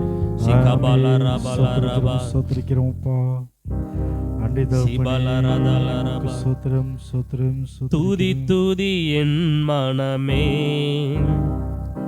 தூதிகளில் உன்னதரை அவர் நாள்தோறும் செய்யும் நன்மைகளை நினைத்து பாடி தூதி என் மனமே.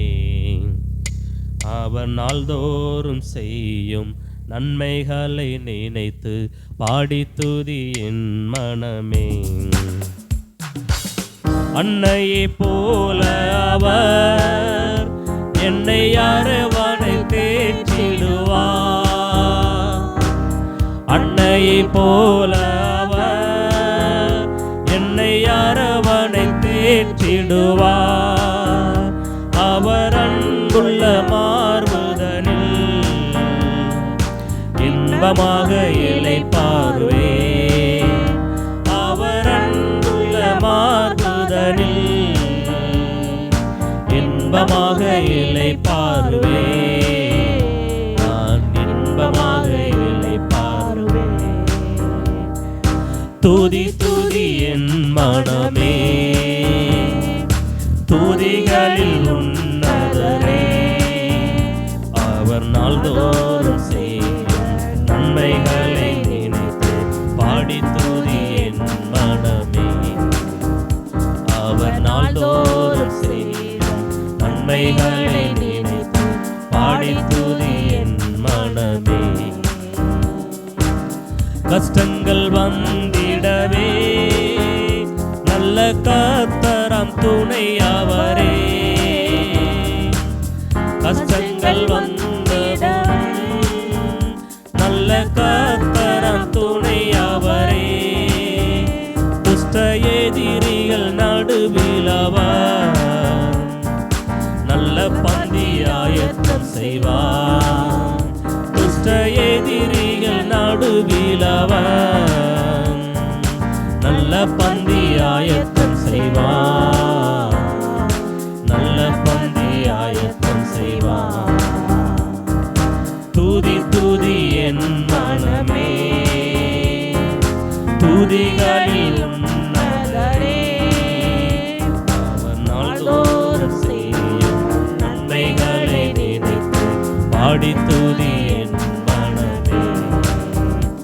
அவர் நாள்தோறும் செய்யும் நன்மைகளை நினைத்து பாடி துதி என் மனமே. பாரங்கள் அமிழ்த்தினாலும் தீராவியாதியால் கலங்கினாலும், பாரங்கள் அமிழ்த்தினாலும் தீராவியாதியால் கலங்கினாலும், அவர் காயத்தின் தழும்புகளால் வியாதிதனை விலக்கிடுவார். அவர் காயத்தின் தழும்புகளால் வியாதிதனை விலக்கிடுவார். வியாதிதனை விலக்கிடுவார். துதி துதி என் மனமே, துதிகளில் உன்னதரே. அவர் நாள்தோறும் செய்யும் நன்மைகளை நினைத்து பாடி துதி என் மனமே. அவர் நாள்தோறும் செய்யும் நன்மைகளை நினைத்து பாடி துதி என் மனமே. அவர் நாள்தோறும் செய்யும் நன்மைகளை நினைத்து பாடி துதி என் மனமே. சபையில் நம்ம சிறிய சபையாக இருந்தாலும் இன்னைக்கு ஆண்டவருக்குள்ள உங்களை ஒப்பிட்டு, ஆண்டவரே எனக்குள்ள இந்த வெள்ளாடு குணம்லாம் இருக்குது ஆண்டவரே, அதெல்லாம் விட்டு விலக நான் விரும்புகிறேன் என்று சொல்லி உங்கள் இருதயத்தில் கை வைத்து, உங்கள் இருதயத்தில் எல்லாரும் கை வைத்து, ஆண்டவரே இந்த வெள்ளாடு குணாதிசயங்கள் எனக்குள்ளே இருந்தால் அப்பா உம்முடைய ராஜ்யத்துக்குள்ளே நான் வர முடியாதே என்று சொல்லி நீங்கள் எனக்கு சொல்லியிருக்கிறீங்களா ஆண்டவரே. தயவு செய்து ஆண்டவரே இந்த வெள்ளாடு குணாதிசயம் எனக்குள்ளே இருக்குமானால் கர்த்தர் இன்றைக்கு அதை என்னை விட்டு விலக்கும்படி நான் என்ன ஒப்பு கொடுக்கிறேன் ஆண்டவரே. ஷிகா பாராலா ராபா என்னுடைய சமூகத்தில் எல்லாரும் ஒப்பு கொடுப்போமா? உங்களுடைய இருதயத்தில் கையை வைத்து, ஆண்டவரே வெள்ளாடு குணாதிசயங்கள் அதோடைய சாராம்சங்கள் எனக்குள்ள இருக்குன்னு சொன்னா ஆண்டவரே அதை விட்டு விலகி ஆண்டவரே என்னை பரிசுத்தப்படுத்துங்கப்பா. செம்மறியாட்டு குணாதிசயங்கள் எனக்குள்ள வரணும் ஆண்டவரே. ஆண்டவரே உம்முடைய குணாதிசயங்கள் எனக்குள்ளே வரணும் ஆண்டவரே. ஆண்டவரே நீர் விரும்புகிற குணாதிசயங்கள் எனக்குள்ளே வரணும் ஆண்டவரே. ஒரு தாயை போல ஒரு தந்தையை போல என்னை ஒவ்வொரு நாளும் தேற்றி ஆற்றி வருகிறத நான் பார்க்கிறேன். அப்பா இந்த குணாதிசயங்கள் என்னை விட்டு நீங்கி ஆண்டவரே உம்முடைய குணாதிசயங்கள் எனக்குள்ளே வரும்படியாக என்னை நான் அர்ப்பணிக்கிறேன், ஒப்பு கொடுக்கிறேன் ஆண்டவரே. உம்முடைய ராஜ்யத்தை சுதந்திரத்துக் கொள்ள வேண்டும் ஆண்டவரே. நான் அதற்காகத்தானே பிறந்தேன், எனக்காகத்தானே நீங்க ரத்தம் சிந்தினீங்க, எனக்காகத்தானே நீங்க ரத்த கண்ணீர் விட்டீங்க கொடுத்தீங்க, எனக்காக தான் அந்த சிலுவையில பாடுகளை பட்டீங்க ஆமென் ஆண்டவரே. தகப்பனே. எல்லாம் உணர்ந்து நான் ஹalleluya, அறிந்தவனாக ஹalleluya. தெரிந்தவனாக இருந்த பதிலும் ஆண்டவரே இந்த இடத்துல இந்த வெள்ளாட்டு குணாதிசையில் என்னை விட்டு நீங்கும்படியாக ஹalleluya. என்னை ஒப்பு கொடுக்கிறேன் அப்பா, ஒப்பு ஒப்பு கொடுக்கிறேன் அப்பா, ஒப்பு கொடுக்கிறேன் அப்பா. ஒப்பு கொடுக்கிறேன். ஆண்டவரே உம்முடைய குணாதிசையில் எனக்குள்ளே வரட்டும் ஆண்டவரே. ஆமென். உம்முடைய சாராம்சம் எனக்குள்ளே வரட்டும் ஆண்டவரே. வரட்டும் தகப்பனே. உம்முடைய வார்த்தைகளை உம்முடைய அன்பை நான் புரிந்து கொள்ள உதவி செய்யுங்க ஆண்டவரே. இந்த கடைசி நாட்கள்ல ஒருவேளை இன்றைக்கு நீர் வருவீரானால் ஆமென். ஆண்டவரே உம்முடைய பிள்ளையாக என்னை மாற்றும். ஸ்தோத்திரிக்கிறோம். சிபாலா ராதாலா ராபா. இயேசு ராஜாவே, இயேசு ராஜாவே. ஹல்லேலூயா. நன்றி தகப்பனே. நன்றி ஆண்டவரே. ஓ, உம்முடைய கரத்துல ஒப்பு கொடுக்கிறேன். ஸ்தோத்திரிக்கிறோம். நீரே என்னுடைய தகப்பன், ஆமென். நீரே என்னுடைய நம்பிக்கை, ஆமென். நீரே என்னுடைய நங்கூர் ஆண்டவரே. ஹalleluya. லீபாராபால் உம்முடைய வலது பக்கத்துல நான் இருக்கணும் ஆண்டவரே. ஆமென். உம்முடைய வலது பக்கத்துல நான் நிற்கணும் ஆண்டவரே. ஆமென் ராஜா. அதுதான் என்னுடைய ஆசை ஆண்டவரே. ஸ்தோத்திரிக்கிறோம். நான் உம்முடைய வலது பக்கத்துல நிக்கணும்ப்பா ஆமென். ஆண்டவரே. நான் இடது பக்கம் போயிடக்கூடாது. ஹalleluya. ஸ்தோத்திரிக்கிறோம். சிபாலா ராபாலா ராபாலா ராபா. ஸ்தோத்திரம். என் மேய்ப்பர் நீர்தானையா, எனக்கொன்றும் குறையே இல்ல. என் மேய்ப்பர் நீர்தானையா, எனக்கொன்றும் குறையே இல்ல. நான் ஏன் கலங்கனும் என் இருக்கையிலே, நான் ஏன் கலங்கனும் என் இருக்கையிலே. என் மேய்ப்பர் நீர்தானையா, எனக்கொன்றும் குறையே இல்ல. அந்த இயேசு, ஸ்தோத்திரம். நம்முடைய இயேசு, ஆமென். நம்முடைய தகப்பன் ஹalleluya. மெய்ப்பராக இருக்கிறார். ஸ்தோத்திரிக்கிறோம். நமக்கு மெய்ப்பராக இருக்கிறார். ஆமென். நான் சொல்றேன், இந்த உலகத்துல அவரை காட்டிலும் ஒரு நல்ல மெய்ப்பன் கிடையாது. ஸ்தோத்திரிக்கிறோம். என்னதான் உங்களுக்கு என்ன மெய்ப்பனாக அவர் வைத்திருந்தாலும் ஆமென். நல்ல மெய்ப்பன் இயேசு ஒருவரே. ஸ்தோத்திரம். ஸ்தோத்திரம். அந்த நல்ல மெய்ப்பன்ட்ட கற்றுக்கொள்ளுகிற விஷயங்கள் ஏராளம் உண்டு. ஆமென். தன்னை அடிக்க, தன்னை தள்ளிவிட போதிலும் ஸ்தோத்திரிக்கிறோம். ஆண்டவர் தன்னை காட்டி கொடுத்த யூதாச என் சிநேகிதனே என்று சொன்னார். ஸ்தோத்திரிக்கிறோம். அந்த குணாதிசயங்கள் நமக்குள்ள இருக்கும். ஸ்தோத்திரிக்கிறோம். சிகாபாலாராதாலா. அந்த குணநலங்கள் நமக்குள்ள இருக்கணும். ஸ்தோத்திரிக்கிறோம். தாராள மனப்பான்மை நமக்குள்ள இருக்கணும். ஆமென். அன்பு, சமாதானம், சந்தோஷம் ஸ்தோத்திரிக்கிறோம். எல்லாம் நமக்குள்ள தாராளமா இருக்கணும். இருக்கட்டும். வைராக்கியம் இருக்கக்கூடாது. ஸ்தோத்திரிக்கிறோம். வீணான செய்கைகளுக்குள்ள நம்மளை விட்டு கொடுக்க கூடாது. ஆமென். தவறுதலான பாதைகளை நம்ம போயிடக்கூடாது. ஹalleluya. தேவனுக்கு பிரியமில்லாத விஷயம் என்னெல்லாம் இருக்கோ ஸ்தோத்திரம். அதெல்லாம் விட்டு விலக ஸ்தோத்திரம். இந்த நாட்களை நம்ம ஒப்பு கொடுத்திருக்கிறோம். ஷீபாலாரா காபாது. ஆண்டவரே உம்முடைய கரத்துல ஒப்பு கொடுக்கிறாங்க. உடைய பிள்ளைகளை அர்ப்பணிக்கிறேன். இயேசு நாமத்தில் இந்த வசனத்தை எங்களுக்கு தந்தீங்களே ஆண்டவரே. இந்த வார்த்தைக்கு நாங்கள் ஒப்பு கொடுக்கிறோம் அப்பா. உடைய நாம மகிமைப்படுவதாக. வலது பக்கத்தில் நிற்கிறவர்களாக நாங்கள் காண கர்த்தர் உதவி செய்யுங்க ஆண்டவரே. இயேசு நாமத்தில் செபிக்கிறேன். எங்கள் செபிக்கையில் நல்ல பிதாவே. ஆமென், ஆமென். என் ஆத்துமாவே கர்த்தரை ஸ்தோத்திரி, என் முழுமை பரிசுத்த நாமத்தை ஸ்தோத்திரி. என் ஆத்துமாவே கர்த்தரை ஸ்தோத்திரி, கர்த்தர் செய்த சகலவற்றையும் மறவாதே. ஆமென். நம்முடைய கர்த்தராகிய இயேசு கிறிஸ்து கிருபையும் நம்முடைய பிதாவாகிய தேவனுடைய அன்பும் வெளியேறப்பெற்ற அன்னின் ஐக்கியமும் இன்றும் என்றுமுள்ள சதாகாலமோடு கூட நிலைத்திருப்பதாக. Amen, amen, amen. Hallelujah, hallelujah. Praise the Lord, praise the Lord.